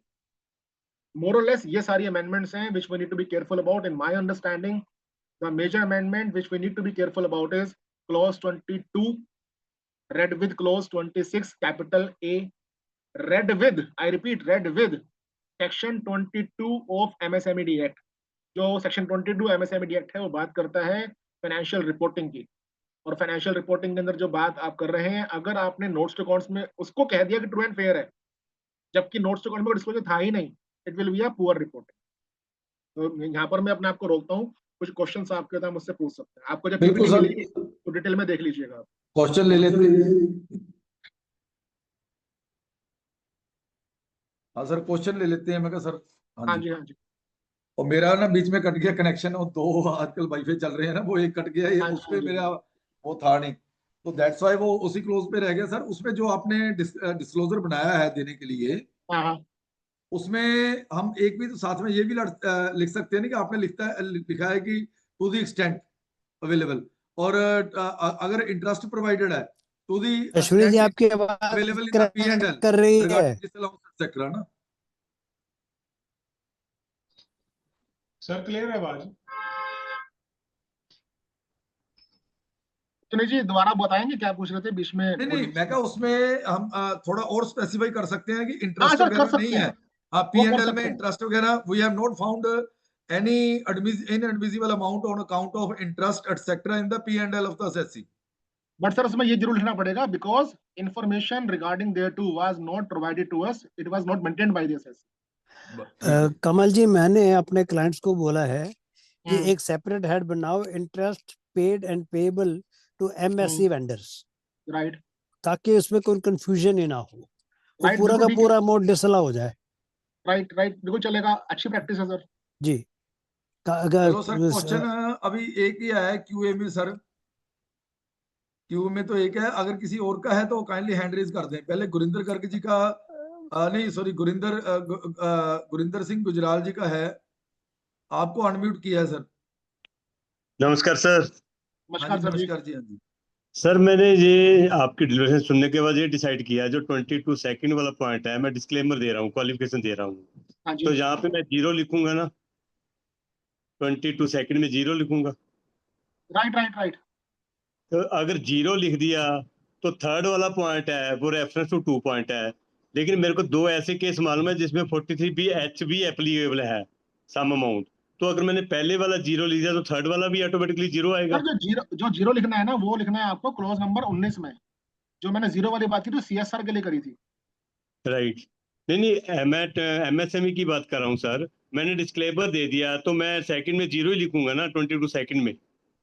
सर 22 सेकंड में रिपोर्टिंग इन 22 सेकंड के अंदर तो आपको क्या बताना, total amount payable to MSME। जब आप तो मैंने क्योंकि डिस्क्लेमर मैंने दे चेक दिया ही तो नहीं इसलिए किया। मैं 0 ही लिखूंगा ना, हाँ, 0 तो ही वहां पर लिखूंगा जीरो ना। ही आएगा, क्वाइट ऑब्वियसली। अगर मैंने 0 लिख दिया तो थर्ड वाला पॉइंट है वो भी 0 ही आएगा। Obviously sir, obviously. लेकिन इसमें एक पॉइंट है, लेकिन मेरे को जो आउटस्टैंडिंग बैलेंस है 31 मार्च को, उसमें 43 बैच कंकर कर रहा है, उसमें डिसअलाउड बन रहा है जो सर 33 आप सर अब देखो ना, आप खुद ही आंसर दे रहे हो अपने क्वेश्चन का। अगर 43 BH के लिए आप आइडेंटिफाई कर रहे हो, नहीं तो सर, मैं दो कैसे केस कह मेरे सकता को हूँ? आइडेंटिफाई हो गए हैं, लेकिन तो बाकी सर पॉसिबल नहीं हो रहा।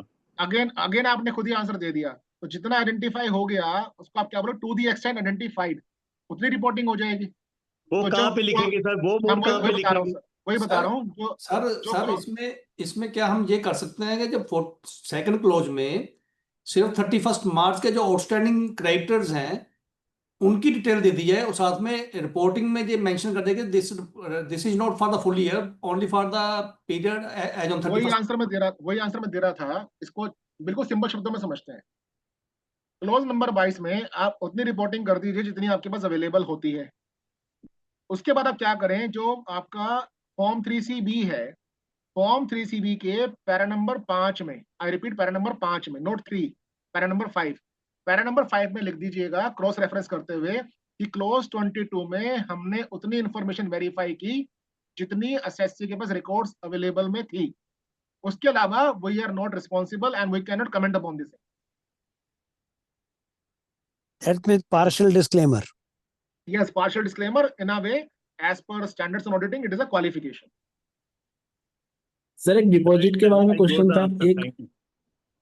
हेलो सर हाँ एक जी, हाँ एक जी। करके, एक मिनट, एक एक करके सर। कौन बोल रहे हैं? गुरिंदर जी, आपका कंप्लीट हो गया ना जी? ठीक है sir, thank you sir, I got. Sir मेरा अभी बाकी है। हाँ जी हाँ जी हाँ जी, जोगेंद्र जी, जोगेंद्र जी, हाँ गुड जी। Evening Kamal sir, good evening good evening sir, good evening sir. मैं जानना चाह रहा था आपसे कि जैसे हमने डिपॉजिट लिया एक्स बंदे से, थ्री मोड ऑफ पेमेंट, एक चेक से लिया, एक हमने आरटीजीएस लिया, कैश लिया, लेकिन जो आपने ड्रॉप डाउन दिखाया और 12 जो ड्रॉप डाउन थे उसमें एनईएफटी और चेक का तो ऑप्शन कहीं दिख नहीं रहा सर। तो उसमें तो बैंक उसको वाला आ हम जाएगा ना, हैं उसमें बैंक वाला आ जाएगा ना। एक मिनट रुको, मैं आपको नहीं, दोबारा इसको स्क्रीन हम शेयर कैसे शो करके, करेंगे मैं स्क्रीन उसमें शेयर चेक करके और? समझाता हाँ जी हाँ जी। हूँ। एक सेकंड दीजिए बस। वो तो नॉर्मल बैंकिंग चैनल्स के थ्रू है ना। हाँ, वो नॉर्मल बैंकिंग चैनल के थ्रू है। तो हम क्या करेंगे ना, 31 में जो रिपोर्टिंग होगी अदर देन फॉर बैंक, वो वाली चीज कहाँ जाएगी? वो चीज हमारी जाएगी आपकी फॉर्म 3CB या form 3C whatever is applicable as a matter of my observation, कि जो यहाँ पर रिपोर्टिंग है केवल वो वाली है जो डिसअलाउड मोड है। एक मिनट दीजिए मुझे। सर ड्रॉप डाउन में नहीं आ रहा, वो देखा मैंने भी। हाँ, ड्रॉप डाउन में नहीं आ रहा सर, मैं वही एक्सप्लेन करना चाह रहा हूँ इसको टैकल कैसे करें। एक मिनट दीजिए। मेरा स्क्रीन नजर आ रही है सर आपको? नहीं अभी हाँ सर, सर, आ गई सर, आ अभी गई, नहीं आ रहा। आ गई सर। देखिए अब आ गई होगी ना। हाँ देखो जी हाँ जी जी। यहाँ सर, पर जी आ रहा है सर। नेचर ऑफ अमाउंट और रिसीट ऑफ रीपेमेंट। तो पेमेंट अभी क्या हो रहा था, जब तक हम एक्सेल वगैरह में बनाते थे तो वहां पर चेक वगैरह लिख देते थे। अब यहाँ पर ऑप्शंस क्या आ रहे हैं, cash payment, cash receipt, payment through non account pay check, इसको भी लॉ डीम करता है कि कैश पेमेंट के बराबर ही है। फिर ट्रांसफर ऑफ जी जी। एक्सेट्रा एक्सेट्रा, यहाँ पर कहीं पर भी एनईएफटी ईसीएस वगैरह नहीं आ रहा। तो in that very case just have a look over here. आपका जो क्लोज 31 है, इसके अंदर भी कैसी जी रिपोर्टिंग रिक्वायरमेंट नहीं है। आप हर जगह देखोगे तो अदरवाइज देन है, अदरवाइज देन। आपको जो सवाल आया ना अग्रवाल जी, वो सवाल क्यों आया, इफ आई करेक्टली अंडरस्टूड, वो सवाल इसलिए आया, ऑफ लेट जो प्रैक्टिस हुआ करती थी या शायद आज भी होगी, जब हम एमएस एक्सेल पे बनाते हैं अपना इंफॉर्मेशन, उसमें कॉलम ऐड कर देते हैं कि पेड बाय चेक और paid by other than cheque. तो उसमें जो चेक वाला यस। कॉलम होता है हम खुद से ऐड कर देते हैं, जबकि ऐसी रिक्वायरमेंट क्लोज 31 की नहीं है। इट मीन्स कि जो चेक से और आरटीजीएस है उसको शो नहीं करना वो इसके करना ही नहीं अंदर, है ना। अदरवाइज देन हो गया ना चेक। हाँ, आपको जो पीपीटी मिलेगी ना, इसमें एक चीज और मिलेगी आपको, ये देखिए ये वाला। तो जो कोडिंग भी आई है, वो कोडिंग हर किसी के लिए नहीं आई। मैं आपको दिखाता हूँ एक बार एक चीज और, एक सेकंड दीजिए, मैं आपको बेयर फॉर्म भी दिखाता हूँ, ताकि ये सर भी ऊपर हमें। दिखा रखा ना, loan and deposit accepted, account pay cheque, clause number 31A। Sir वो तो ठीक है, मैं एक चीज और कह रहा हूँ, जो कोडिंग भी आई है ना, कोडिंग भी हर एक चीज के लिए नहीं आई है। कोडिंग भी लिमिटेड क्लॉजेस के सब क्लॉज के लिए आई है। Just give me a moment. नहीं तो डिपॉजिट का तो हमको दिखाना पड़ेगा ना सब कुछ, कितना डिपॉजिट मिला है। सर वो आपके मन की भावना हो सकती है। एक मिनट मेरे को दीजिए, एक मिनट दीजिए बस। आप देखिए क्लोज नंबर 31 में चलते हैं। ये आ गया हमारा क्लोज नंबर 31। क्लोज 31 में आप देखिए कि कोडिंग की जो बात है ना, वो क्लोज 31 के हर एक सब क्लोज के लिए नहीं है। पहला ये देखिए, आपको नजर आ रही होगी ना पीडीएफ फाइल एक, अश्विनी जी सर को मेरे को वो दिखाना। दिख रहा है, सिर्फ आपका शेड्यूल दिख रहा है एक्चुअली में, 1 to 8। 1 to 8 दिख रहा है, एक पीडीएफ फाइल नजर आ रही है हाँ, आपको?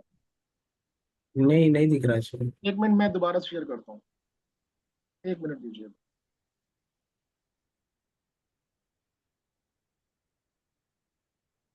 अब देखिए, अब नजर आ रहा होगा आपको, एक पीडीएफ फाइल नजर आ रही होगी, येलो से हाँ जी, पोर्शन हाँ नजर जी, आ हाँ हाँ रहा जी होगा। सर, सर, हाँ ये जी, आ ये रही येलो है। में दिख रहा है। हाँ येलो में दिख रहा है ना, तो जो येलो है ना, आप देखिए यहाँ गौर फरमाने वाली बात है, जो येलो में दिख रहा है ना, केवल मुझे ड्रॉप डाउन उसके लिए चाहिए। तो टोटल अमाउंट तो आएगा, लेकिन ड्रॉप डाउन जो है केवल उन अमाउंट के लिए है जो अदर देन चेक वगैरह वगैरह है। आप देखिए एक बार समझते हैं। पर्टिकुलर्स ऑफ ईच लोन और deposit in an amount exceeding the limit specified in section 269 SS taken or accepted during the previous year, name, जी address and permanent account number if available with the assessee of the lender or जी depositor. अब क्या आ जी रहा है यहाँ sir. ध्यान देने वाली बात है, अमाउंट ऑफ ईच लोन और deposit taken or accepted and the code of the nature of such amount as given in note 1। तो कोड मुझे किसके लिए चाहिए? नंबर सेकंड के लिए चाहिए। जी तो I need code only for okay, few clauses, not for all the clauses. All right. Similarly यहाँ पर भी अगर आगे चलते हैं, नंबर बी के लिए each specified sum 269 SS, यहाँ पर भी क्या आ रहा है? अमाउंट ऑफ ईच लोन और डिपॉजिट, ड्रॉप डाउन लिस्ट। जी So we sir. need to be careful that drop down is not for each subcategory. It is only for 1 or 2, 3 subcategories. और बताइए कोई क्वेश्चन हो तो। Okay, thank you sir. Thank you sir. एक minute sir, next ले लेते हैं। Next, तस्वीर जब फ्री हो जाए, सारे फ्री हो जाए तो मेरे को बता देना। हाँ जी, सुरेंद्र चोपड़ा जी, हाँ जी, सुरेंद्र चोपड़ा जी।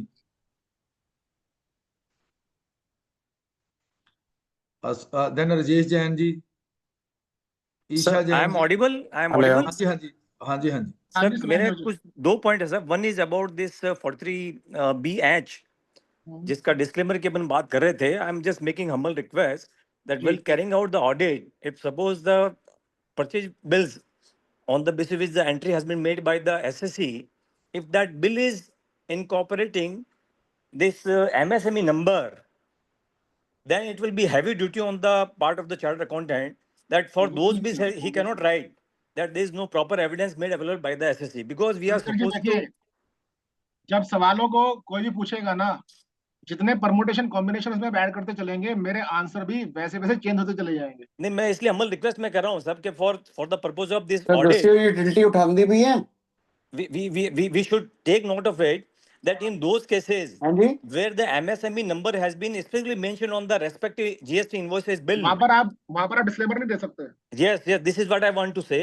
And Yes. second point, sir, about these loans and deposit, what I feel that in case the amount has been received through NEFT or say RTGS, the clause should be any other mode.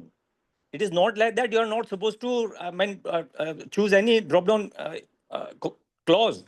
The sir issue is that इसमें whatever amount you have received, एक और चीज है, you are एक और चीज supposed है। to classify the mode. If that mode is not covered by earlier codes, then the remaining clause is any other mode. So But this now is the my question is, humble submission. I may be wrong. This is my opinion. nothing In like case, wrong, nothing like right or wrong. It is all about the discussion. The point here is when we say any other mode, The Yes, sir. question is whether any other mode should be on the tangent of section 269 SS and ST as the case may be, or it could be outside the section also. Sir, because the section also refer the various modes, it has a reference to that, and that include RTGS, NEFT, all these have been specified under rules, sir. Already it is there. So But what I is feel, there? this is what I feel. Then you just give reply that if you have received any amount through NEFT or RTGS, that does not mean that you are not supposed to specify the mode on which you have received this. That could be one level of other interpretation. I do endorse कि जो section है उसके अंदर तो वो वाले mode भी लिखे जो परमिसिबल है, तो आप एनी अदर मोड के अंदर परमिसिबल वाली बातें लिख सकते हैं. बट यहाँ पर अब बात आती है कि क्या वो जो कोडिफिकेशन है वो डिसअलाउंस के पर्पस से, answer to my understanding is no. क्योंकि जो उसके बाद अगला क्लोज आता है ना सर, जैसे सर हम मैं इसलिए कह रहा हूँ सर कि earlier also what they have done earlier also they were separate drop down menu for NEFT, RTGS, IMPS, all those were there. So instead of making all these things heavy for all the other things which is not अरे covered by sir, the preceding codes, they have clubbed that sir under this remaining code only. Sir नाराज क्यों हो रहे हैं? मेरे को बात तो पूरी करने दीजिए अपनी. Yes sir, yes sir, yes sir. I am सारी there, sir. चीज में भूल जाऊंगा अगर आप ऐसे करेंगे तो. Yes sir. जो NEFT वगैरह की बात है ना, मैं इसलिए बोल रहा हूँ कोड में जरूरत नहीं है, बिकॉज जो फॉर्म 3CD के क्लोज 31 की हम बात कर रहे हैं उसमें NEFT के लिए सेपरेटली ऑलरेडी क्लोज है एक. आप देखिए clause number 31A, close 31A का आप एक मिनट में देख के बताता हूँ आपको. सब क्लोज नंबर 5 है, मैं पढ़ देता हूँ. वेदर द लोन और डिपॉजिट वाज टेकन और एक्सेप्टेड बाय द चेक और बैंक ड्राफ्ट और use of electronic clearing system through a bank account. तो मेरा जो सबमिशन था विच वाज लाइक दिस कि मुझे एनी अदर मोड में ये चेक वगैरह की जो पेमेंट्स या रिसीट्स हैं देने की जरूरत इसलिए नहीं है क्योंकि चेक वगैरह की जो पेमेंट है स्पेसिफिकली ऑलरेडी कवर्ड है किसी और सब क्लोज में.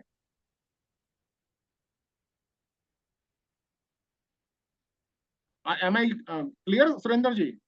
हाँ जी सुरेंद्र जी.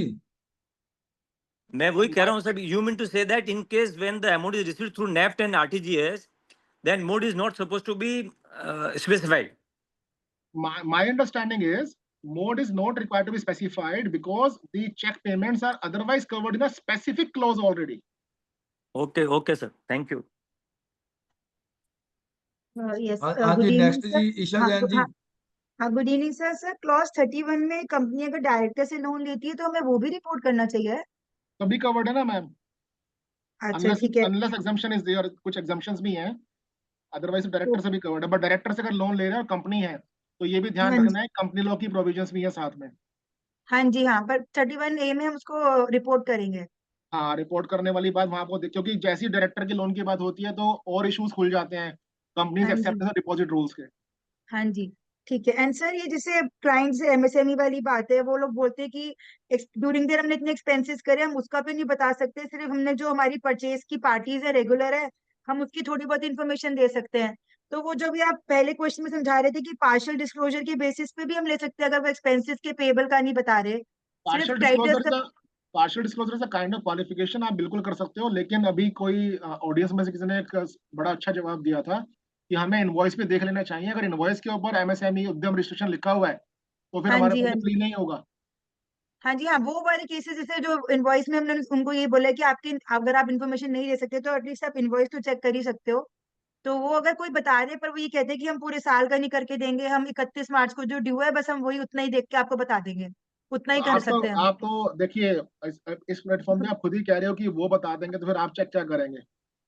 नहीं मतलब वो सर एक्सपेंसेस तो बहुत सारे होते हैं, क्रेडिटर्स वगैरह, मतलब वो लिमिटेड इन्फॉर्मेशन दे रहे हैं तो वो मैम पार्शियल डिस्क्लोजर. 3CD में है ना, 3CD में sample checking to some extent is only allowed ना. 3CD में ट्रू एंड करेक्ट है, हाँ जी, तो सैंपल चेकिंग किसी हद तक ही कर सकते हो, बिल्कुल नहीं कर एकदम तो 100% फिर नहीं कर वही, सकते ना. तो जो आपने पार्शियल डिस्क्लोजर वाली बात बताई थी उसी पे चलूं फिर अगर ऐसे वो करते हैं तो? वो आपकी पर्सनल कॉल होगी, क्योंकि जितने फैक्ट्स आपने मुझे बताए हैं उसके हिसाब से तो मेरा यही आंसर रहेगा. हाँ जी सर. एंड सर जैसे वो लोग बोलते हैं जैसे हमारी एक्सेप्टेंस डेट, इनवॉइस डेट हमने कोई रिटर्न एग्रीमेंट नहीं कर रखा, ओरल एग्रीमेंट नहीं कर रखा, तो जो इनवॉइस पे जो ड्यू डेट आई हुई होती है फिर वो मान लें क्या? मैम देखिए, ये है ना कहने की बात होती है, ऐसा कोई व्यापारी नहीं है जो बिना किसी एग्रीमेंट के काम करे. एग्रीमेंट ओरली तो हो सकता है, वो आपको कम इन्फॉर्मेशन दे या ज्यादा दे, वो उसकी चॉइस है. तो अगर मैं आज इनवॉइस अगर मैं आपसे कोई आज बिजनेस करता हूँ तो ये तो हो नहीं सकता ना मैं कि ड्यू डेट तय नहीं हाँ करूंगा. जी, पर कोई बताता नहीं तो फिर जो इनवॉइस की ड्यू डेट है वो मान लें फिर? अगर नहीं, ऐसा नहीं कर सकते ना. वाई CA शुड अज्यूम आप ये लिखो ना अच्छा कि कुछ बताया नहीं, तो मैं डिस्क्लेम कर रही हूँ, मैं I am not expressing opinion on this तो क्लॉज। फिर मैं बाय डिफॉल्ट 15 डेज मान लूं जो मिनिमल पीरियड है एमएसएमई का? बाय डिफॉल्ट मैम आप क्यों नहीं मानेंगी, नहीं बाय क्लाइंट को डिफॉल्ट मानना है नहीं, ना। वो तो सर मतलब बता ही रहे हैं कि वो आप ऑडिटर मानो का काम वरना रिपोर्टिंग का है, नहीं पता। ऑडिटर को रिपोर्ट अल्टीमेटली करना है कि ठीक हुआ है गलत हुआ है, ऑडिटर को ये नहीं रिपोर्ट करना कि मेरे हिसाब से सर क्या होना सब चाहिए। खुद ही करना पड़ता है जो नॉर्मल फाइल्स में। ईशा जी, इसमें दो प्रोवाइडेड। चीजें मैं एक चीज ऐड करना चाहूंगा Kamal ji, with your kind okay sir. Permission.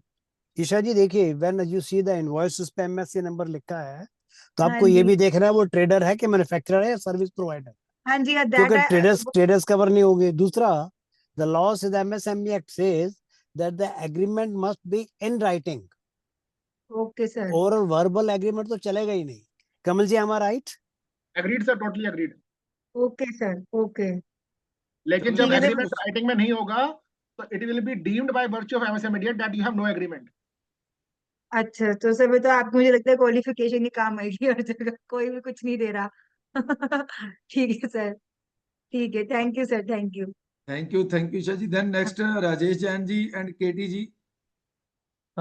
Sir मैं केयूर बात कर रहा हूँ। Excellent presentation sir, thank you.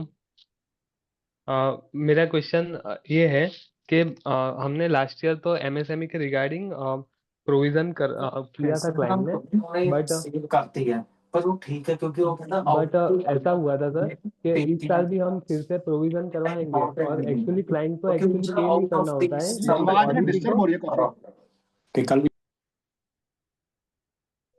हाँ जी सर, हाँ जी बोलिए। हाँ, ऐसा बोल रहा हूँ सर कि लास्ट ईयर तो प्रोविजन करवाया था एमएसएमई के डिलेड पेमेंट पे, बट इस साल भी फिर से प्रोविजन करवाएंगे। जो लास्ट ईयर वाला था वो तो ऑडिटी ने उसके सप्लायर को पे नहीं किया था because as per their agreed terms.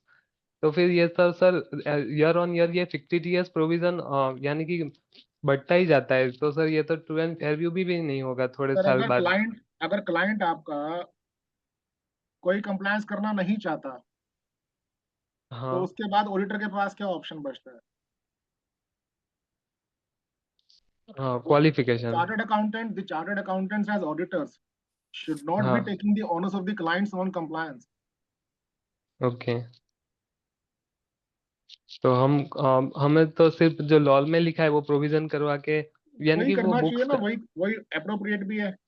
Actually, what happens, most of us maybe, I could be sounding a bit different, but most of us are much more worried कि क्लाइंट नहीं कर रहा तो ऐसा लगता है कि सीए नहीं कर रहा। यस सर, बट वो 50 ईयर्स वो क्रिएट हो रहा था सर, इसलिए थोड़ा सर कंसर्न था। देखिए सर, सीधी सी बात है, if I should say this thing with all humbleness, if we are not in a position while being a yes chartered accountant to communicate to the client that what you are doing is wrong and I will qualify, that means we have some communication problem, not technical problem. चलो next question sir, Rajesh Jain ji. हाँ जी sir, good हाँ जी evening sir. Sir हाँ जी ऐसे sir. 22 जो two clause है, कौन सा clause? देखो क्वालिफिकेशन तो कुछ ना कुछ आनी है क्योंकि 100% तो चेक भी नहीं कर पा रहे हैं आप। Right. It will be sufficient अगर हम 31st को प्रॉपरली कर लें, 31st मार्च की फिगर दें, उतनी का क्वालिफिकेशन दे दें। ड्यूरिंग द ईयर की फिगर नहीं है, this is a figure relating to the year end only. तो सर आपने खुद ही आंसर दे दिया ना, आप क्वालिफिकेशन में डालते रहे हो कि मैंने जो है केवल ईयर एंड का चेक किया क्योंकि ड्यूरिंग द ईयर का अवेलेबल नहीं था। हाँ जी, हाँ जी। बट नहीं उसमें नहीं भी फिर, आपको ये ध्यान रखना है कि ड्यूरिंग द ईयर का जो नहीं है वो तो ठीक है, वो तो हाँ जी। क्वालिफाई कर दिया, but then you have to be sure कि whatever did for 31st March outstanding, that is true and correct, उसमें से कुछ मिस नहीं होना चाहिए। नहीं उसमें डेफिनेटली उसमें तो ट्रू एंड करेक्ट के ही है, क्योंकि उसमें तो जो 22 की सेकंड क्लॉज है उसमें तो सर कैपिटल गुड्स भी आने हैं। और कैपिटल गुड्स तो आने हैं, but the point is on 31st March there could be certain outstandings which belong to the same vendor. नहीं वो तो ठीक है, विद 31st मार्च अगर प्रॉपरली वेरीफाइड है, प्रॉपरली आपके पास एमएसएमई नंबर हैं, जो नहीं है वो नॉट रजिस्टर्ड है। जैन साहब एक बात बताओ मुझे, हाँ जी सर। 31st मार्च को अगर आपके पास अश्विनी जिंदल जी का इनवॉइस है तो इनका लेजर तो खुला होगा ना टैली में। जी जी जी सर। तो आप क्या केवल 31st मार्च का इनवॉइस ही चेक करेंगे? ड्यूरिंग द ईयर अगर उनके इनवॉइस होंगे तो वो चेक नहीं करेंगे? क्या हम ये कह रहे हैं कि लेजर में से मैंने जो 1 अप्रैल से लेकर नहीं 29 मार्च तक के थे वो तो चेक नहीं किए, नहीं 31 में सर, तो सारे इनवॉइस चेक चेक करें, इनवॉइस चेक करें, क्योंकि ड्यूरिंग द ईयर का डिफॉल्ट निकालना इट्स नॉट ए, क्योंकि बहुत सारे नंबर ऑफ जो ऐसे सॉफ्टवेयर तो है नहीं ड्यूरिंग द ईयर आपके 100 इनवॉइसेज आए, हो सकता है 10 इनवॉइसेज विद इन टाइम पे सर हो, वहाँ 90 अगर वो प्रॉब्लम है तो उसके लिए फिर आप क्वालिफाई करो कि it was not possible for sir us. But उतना मैं तो यहाँ पर क्वालिफाई कर रहे हैं, मैं हाँ, ये नहीं कह रहा बट हूँ मैं एक चीज मैं बड़ा साफ तरीके से बता देता हूँ, जो भी हम बातें अभी कर रहे हैं एज पर ऑडिटिंग स्टैंडर्ड्स, ये बातें वाजिबी नहीं है, बिकॉज हमारा ऑडिटिंग स्टैंडर्ड बड़ा साफ तौर पे बोलता है time and cost can not be the excuse for non examination, and more importantly time and cost can also not be the excuse to qualify and have a scapegoat. That is what our auditing standards say. इसके बाद कमल में ji, platform public है, recording भी हो रही है, मैं नहीं बोल पाऊंगा। नहीं, this is what exactly I was going to point out कि हाउ कैन यू से कि ड्यूरिंग द ईयर की इंफॉर्मेशन अवेलेबल नहीं है, sir then how are you examining the books? Information availability की नहीं है, it's not a concern about information available, information provide for नहीं करी assessing at least at the year and जिसके basis पे मुझे 43 BH का डिसअलाउंस निकालना है, वो इंफॉर्मेशन कंप्लीटली अवेलेबल है। सर मेरे ख्याल में ये क्वेश्चन काफी डेलिबरेट हो गया राजेश जी, तो जी वो सर। कमल जी ने आपको बता दिया, आप उससे हिंट लेके अकॉर्डिंगली रिप्लाई कर देना, आपकी इच्छा पे जैसे करना चाहें सर। ठीक है जी, ठीक है सर नेक्स्ट क्वेश्चन जी प्लीज। सर हाँ जी, महेश जी। हेलो। हाँ हाँ जी सर। सर, अब कुछ क्रेडिटर्स ने अपने इनवॉइसेस पे एमएसएमई स्टेटस मेंशन किया हुआ है, बाकियों ने नहीं किया हुआ, तो उसके समय क्या करेंगे सर? आप सर SA 505 लगाइए और ठीक। उनको एक्सटर्नल कंफर्मेशन के लिए कम्युनिकेट कीजिए, रीजनेबल टाइम तक वेट कीजिए, एक रिमाइंडर डालिए, तब भी जवाब ना आए तो क्वालिफाई कर दीजिए। क्वालिफिकेशन में क्या लिखेंगे सर कि क्वालिफिकेशन में लिखेंगे कि despite my efforts of external confirmation हाँ, responses were not received, so I am okay, not able to verify the facts given by the SSC in Form 3CD. Right right sir, thank you sir, thank you. आप हाँ जी ऐसे sir, 505 निकाल लेना। हाँ जी, thank you sir. Next Vikas ji. हाँ जी, good evening sir. Good evening evening. Sir. हाँ जी सर। सर जो ये नए परफॉर्म में आए हैं बैलेंस शीट्स के, इज दिस कंपल्सरी और optional for CA? It is compulsory for the chartered accountants in practice to check whether the entity has complied with it or not, only when that non-corporate client is under any attestation function. तो अगर आप उस client के financial statements को attest कर रहे हो, for example bank से लोन लेने के लिए या टैक्स ऑडिट करने के लिए, तो आपको बीइंग अ CA चेक करना है कि क्लाइंट ने नया फॉर्मेट फॉलो किया है कि नहीं किया। क्लाइंट ने अगर नया फॉर्मेट फॉलो नहीं किया है तो उसके लिए फिर आप अप्रोप्रिएट पैराग्राफ अपनी रिपोर्ट में डालेंगे। Is this qualification, sir, or I just will not note say to qualification, I will say a kind of a reservatory comment, Okay, because इसको फॉलो ना करने से प्राइमरली आपकी जो फाइनेंशियल फिगर्स हैं उस पर इम्पैक्ट नहीं आ रहा। right. Thank you sir. हाँ जी नेक्स्ट सर, सुरेश बंसल जी। हाँ जी सुरेश बंसल जी। सर आपको अनम्यूट किया है सुरेश बंसल जी। अगर किसी का QA में क्वेश्चन है, मैं अब QA नहीं पढ़ रहा, तो काइंडली हैंड ही रेज करते हैं वो। सुरेश बंसल जी। यस सर, नमस्कार सर। नमस्कार सर। हाँ जी हाँ जी सर। सर एक छोटा सा सवाल ये था, एक केस में फरवरी 2024 में कंपनी ने अपना MSME सरेंडर कर दिया था MSME पोर्टल पे, लेकिन आज तक वो सरेंडर नहीं हुआ, तो उसको क्या माना जाएगा sir, as a registered MSME और स्मॉल एंटरप्राइज और नॉट? सर सरेंडर क्लाइंट ने कर दिया था लेकिन वेबसाइट पे अपडेट नहीं हुआ, ये कहना चाह रहे हैं आप? हाँ जी सर। और जो क्लाइंट है वो कॉर्पोरेट एंटिटी है कि नॉन कॉर्पोरेट एंटिटी है? Corporate sir, corporate. तो सर ये सरेंडर माना जाएगा, रूल ऑफ एस्टॉपल लग जाएगा। कौन सा लग जाएगा sir? Rule of estoppel, ESTOPPEL। अच्छा ठीक है सर। वो सलमान खान वाला डायलॉग कि मैंने एक बार कमिटमेंट कर दी तो मैं अपनी भी नहीं सुनता। हाँ जी सर। नेक्स्ट अनुज गुप्ता जी। हाँ जी अनुज जी, क्वेश्चन पूछिए सर। अनुज जी वो म्यूट है। अनुज जी आपको अनम्यूट किया है सर। म्यूटेड है सर, म्यूटेड है वो। अभी सर आवाज आ रही है सर? हाँ जी हाँ जी आ रही है जी। मेरा क्वेश्चन ये था सर कि जैसे इंटरेस्ट का प्रोविजन करना होता है, फिर वो इंटरेस्ट का प्रोविजन बाद में डिसअलाउ भी हो जाता है और पार्टी ने पेमेंट ले ली, एक्चुअली मेरी बैटरी खत्म हो रही है इसलिए मैं जल्दी जल्दी बोल रहा हूँ, तो उसमें यही पार्टी ने पेमेंट ले ली और वो क्लेम नहीं कर रहा है इंटरेस्ट का, तो क्या ये प्रोविजन करना जरूरी है? और प्रोविजन तो करना एज पर अकाउंटिंग स्टैंडर्ड जरूरी है, नहीं, पार्टी अगर क्लेम ही आप नहीं कर रही, पैसे लेके खुश है, उसका अकाउंट नील पड़ा हुआ है, तो पहले तो उसका अकाउंट प्रोविजन आप उससे वेवर सर्टिफिकेट ले लो कि मुझे इंटरेस्ट नहीं चाहिए। तो AS29 क्या बोलता है कि you have to provide for liability provision only when you have an obligation to pay. If the obligation is being nullified by the opposite party, no need to create the provision. हाँ, तो मतलब आपका मतलब ये है कि सभी party को बोलेंगे पहले, क्योंकि पार्टी देखिए, हमें एक चीज समझनी होगी, जो MSMED एक्ट है, इसमें अगर आप डिलेड पेमेंट का इंटरेस्ट नहीं करते हो तो कोई पेनल्टी प्रोविजन नहीं है। It is only a kind of facilitation tool कि MSME आए और समाधान करा लें। लेकिन अगर अपोजिट पार्टी, सिंपल सा कॉन्ट्रेक्चुअल लॉ है, अपोजिट पार्टी कहे कि मुझे ब्याज नहीं चाहिए और दोनों पार्टीज राजी हैं, तो as per Indian contract act उस केस के अंदर आपको ब्याज देना नहीं पड़ेगा। जब ब्याज देना नहीं पड़ेगा तो आपकी कोई ऑब्लिगेशन नहीं रही। जब ऑब्लिगेशन नहीं रही तो एज पर AS29 में प्रोविजन नहीं बनेगा। हाँ, वही मैं मेरा बोल रहा हूँ ना, इसके ऊपर है ना, अगर पार्टी की पेमेंट हो गई है, अकाउंट नील है, तो उसका प्रोविजन करा के और फिर डिस्क्लोजर डालने की बजाय उसको सीधा यही कर देना कि पार्टी ने इंटरेस्ट नहीं लिया, दैट्स इट। सर वो देखो, एक आपकी अग्रेसिव इंटरप्रिटेशन हो नहीं सकती है। मेरी नहीं सर, मुझे तो आपके हिसाब से चलना है। मैं वही बोल रहा हूँ, आप मेरे हिसाब से ही मत चलो, जो लॉ कहते हो क्या चलो। हाँ, वही मतलब है, आप ही लो आपने अगर अश्विनी जी को पेमेंट कर दी और वो पेमेंट डिलेड हुई, तो सवाल मेरा एक ही उठता है कि क्या एज पर MSMED एक्ट आपकी डिलेड पेमेंट की इंटरेस्ट कैलकुलेशन खत्म हो गई? Answer is no. अब वो इंटरेस्ट कैलकुलेशन खत्म कब होगी? जब अश्विनी जी कहें कि आपने मुझे इंटरेस्ट नहीं देना, कोई बात नहीं, मुझे चाहिए भी नहीं।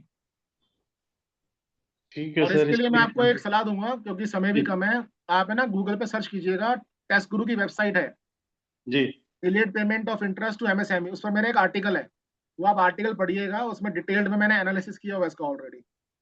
Thank you sir. सर और किसी का क्वेश्चन है? मेरा है हैंड जी, रेज़ देख रहे मेरा हैं, मैं क्यों मेरा नहीं देख है रहा सर? हाँ अश्विनी जी, जी, आप मेरा कोई है। सब पूछिए जी। कमल जी, एक मेरा छोटा सा इशू है। जी सर। एक स्टार्टअप हुआ है शुरू मार्च में। जी सर, मार्च 2025 मार्च 25 में, जी, और उनकी सारी पेमेंट के 45 डेज का उनका कमिटमेंट है, ठीक है, मगर उनको वेंडर से लोन नहीं, उनसे उधार नहीं मिल रहा, ठीक है, और वो सारे के सारे डिले हो गए। ठीक है, अब हमारी प्रॉब्लम ये है कि टर्नओवर तो उनकी 40-45 लाख रुपए की, राइट, और वेंडर खड़े हैं 75 लाख के, राइट, बाकी स्टॉक में पड़ा है। तो ठीक है। उस केस में क्या बेस्ट सोल्यूशन हो सकता है? उस केस में क्या बेस्ट सोल्यूशन हो सकता है? क्योंकि Solution होगा देखिए, क्या, प्रॉफिट आ रहा है 3 लाख और 70 लाख रुपए की एडिशन। और देखिए, जहां तक सवाल है पहले क्वेश्चन का, तो मैं कहूंगा उनका टर्नओवर जो है थ्रेशोल्ड से नीचे है, तो टैक्स जी, पे एप्लीकेबल हुआ ही नहीं ना। ठीक है। जब टैक्स एप्लीकेबल नहीं हुआ तो सेक्शन 22 MSMED एक्ट की फाइनेंशियल रिपोर्टिंग के डिस्क्लोजर से मैंडेटरी नहीं हुए। नहीं, वो तो ठीक है, मगर MSMED की तो उसके हो जाएगी ना डिफॉल्ट, उस पर मैं आ रहा हूँ because sir, it's a startup, they don't want to be defaulter in anything. उस पर भी आ रहा हूँ सर मैं। जी पहले तो हम टैक्स से बाहर हुए, उसके बाद जी हम MSMED की फाइनेंशियल रिपोर्टिंग से बाहर हुए। अब जी, हमारे पास दो चीजें बची, एक बचा डिलेड पेमेंट और दूसरा बचा डिलेड पेमेंट इंटरेस्ट। ठीक है। तो उस केस के अंदर अगर आपने 45 दिन में पेमेंट करनी थी लेकिन नहीं की, उस केस के अंदर आप क्या कर सकते हो, जो आपका एग्रीमेंट हुआ था, I mean oral agreement writing में मान के चल रहा हूं मैं कि हाँ 45 दिन जी, में राइटिंग में है करेंगे, तो जी। जैसे 45 डेज खत्म होते हैं ना, आप एग्रीमेंट को रिनोवेट कर लो, और as per okay, Indian contract act, novation of agreement is a new agreement. Is a new agreement, बिल्कुल ठीक। तो आप इंडियन कॉन्ट्रैक्ट एक्ट की सहायता लेकर इसका रास्ता निकाल सकते हो। दैट मीन, इसका मतलब है अगर टर्नओवर टैक्सेबल भी हो तो भी we can adopt the same situation. You can adopt, but इसमें मैं एक बात बड़ा साफ कर दूं, you have to check the risk appetite of the assessee, क्योंकि आपने यस स्टार्टअप बोला, तो स्टार्टअप में रिस्क एपेटाइट थोड़ी सी ठीक ठाक होती है, वहां जी, पर आप ये कर सकते हो। बड़े ठीक, कॉर्पोरेट हाउसेस के अंदर ये सब करने के लिए लीगल टीम वगैरह से बहुत बातचीत बहुत करके, लंबी चौड़ी। You are right, thank you sir, thank you. हाँ जी, I Surendra can see Chopra ji, मैं RK Gupta last ji, question sir लेके सर सर। एक एक नमस्कार थोड़ा, यस गट साहब, थोड़ा सा क्वेश्चन पूछ रहा हूँ सर। जी। For the लास्ट ही purpose क्वेश्चन of, लेके सर। हाँ जी। yes sir, for the purpose of disallowing under section 43B within clause H, the amount inclusive of GST will be considered or amount before GST will be considered, sir? Sir ये depend करेगा कि आप inclusive method follow कर रहे हो या We are exclusive exclusive method we are following, sir. Exclusive follow कर रहे हो तो जीएसटी उसमें आएगा ही नहीं। Okay, sir. Thank you. Thank you very much sir. Kamal ji, Ashwini ji, आपने आपने एक शख्स है यहाँ पर, बड़े स्पेशल है मेरे लिए, मैं उनको पहले एक बार नमस्ते बोल दूं। I can C R K Gupta ji on the screen. नमस्ते सर, बहुत सालों के बाद आपको देख पा रहा हूँ मैं, बहुत बहुत धन्यवाद, आपने ज्वाइन किया आज। वो सारे ये नजर आते हैं हर इलेक्शनों में, जब इन्होंने ना सर जहाज बनाना होता है, जब बस बनानी होती है। Sir the day Kamal Garg, the day your book was released, I was the one to purchase a copy of the book. यार देख लो सर, धन्यवाद सर, मेरी धन्यवाद। बुक मंगाई हुई से खींच के ये ले गए, तभी मेरे पास पहुंची नहीं। मैं उड़ीक रहा हूँ, कालड़ा जी कब And लेके I आएंगे? have given it to an expert CA to see that all my clients are fulfilling the requirements which are given in the book. Because I don't know much about all these things, so I have deputed one special CA that this is the book and you have to see that it is complied with in respect of all my clients. और मैं आपको एक बार बताना चाहूंगा, क्योंकि अभी बैठे हैं बात कर रहे हैं जितने भी ऑडियंस है, I am highly grateful to R K Gupta जी। जो मेरे करियर के इनिशियल डेज थे, जब मैंने सेमिनार लेना शुरू किया था, तो from my first seminar he is the first participant. तो जो मेरा डे पर सेमिनार था मेरा पहला, उसके वेरी पहले गुड, पार्टिसिपेंट थे। वेरी तो मैं गुड, बड़ा खुश हूँ कि आज इतने लंबे सालों के बाद, लगभग 20-22 साल हो गए हैं, सर को मैं देख पा रहा हूँ और बात कर पा रहा हूँ सामने से। Thank you sir are K Gupta जी। तो कमल जी, जैसे It आपने is कहा my था, pleasure, sir. It is session है। always my pleasure to listen to you, and it is always a treat. Sir जैसे आपने कहा था कि 1 घंटे का सेशन है, इट इज नॉट 1 घंटे का। 1 घंटे का तो आपकी डेलिब्रेशन थी, बाकी 42 मिनट्स की आपकी क्वेश्चन आंसर सेशन हो गए, वो ज्यादा इंपॉर्टेंट थे। हमारा जो क्यूए था ना, उसमें मैंने क्यूए पे भी एक सेशन रखना था, tax audit report 12 as well as तीन उसमें लिखे थे, टैक्स ऑडिट रिपोर्ट 12 और एक और था। न्यू फॉर्मेट लिखा था, न्यू फॉर्मेट लिखा था, एनसीई लिखा था। हाँ, तो अभी मैंने ना वो सेशन करना था। आपने मेरा वो काम भी आज कर दिया। 42 मिनट में मोस्ट ऑफ दी जो क्वेश्चन थे वो रिजोल्व हो गए। ये आपका प्यार है और आपका सर है। कालड़ा जी मेरे पास किताब लेके आ रहे थे, मेरा काम आर के गुप्ता जी ने कर दिया कि वो बुक मैंने दिखानी थी जो आपकी आई है। It is a nice book. Sir ये वेबसाइट है, आप वेबसाइट से अगर बुक लेंगे ना तो आपको ई लेक्चर से मिल जाएंगे। ये वाली किताब है, tax audit and E filing. So Ashwani ji, since you are doing great work, so I'll send this book to you. I'll purchase another copy. नहीं, मैं यही कह रहा हूँ इनको कि एक तो हमें ऑथर से आती है, एक ऑथर से आती है। कालड़ा जी भी हमारे आजकल ऑथर है, बुक्स लिखते हैं, तो वो भारत ला से आ रही है थ्रू ऑथर, अनदर ऑथर। और आप चाहेंगे ना सर तो मैं किसी की ड्यूटी लगा दूंगा, जलंधर पर्सनली दे के आओ। नहीं सर, पहुंच रही है। Thank you very much. तो आज सर आपका प्रेम रहा, तो इसी वजह से जो संख्या भी है वो भी 300 टच कर गई हमारी।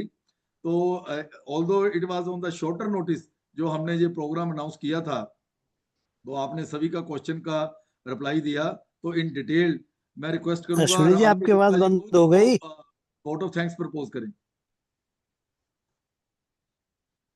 Are K Gupta ji. So it is always a pleasure to listen to CA Kamal Garg ji. And as I already said, the day the book was released, I got a copy. Although I don't understand much, but definitely I give the book to someone who is expert in all these things, and I say to him that you ensure that all the formalities are complied with. Just a small request. In case we can have a soft copy of the management representation letter with various options, particularly with regard to MSMEs.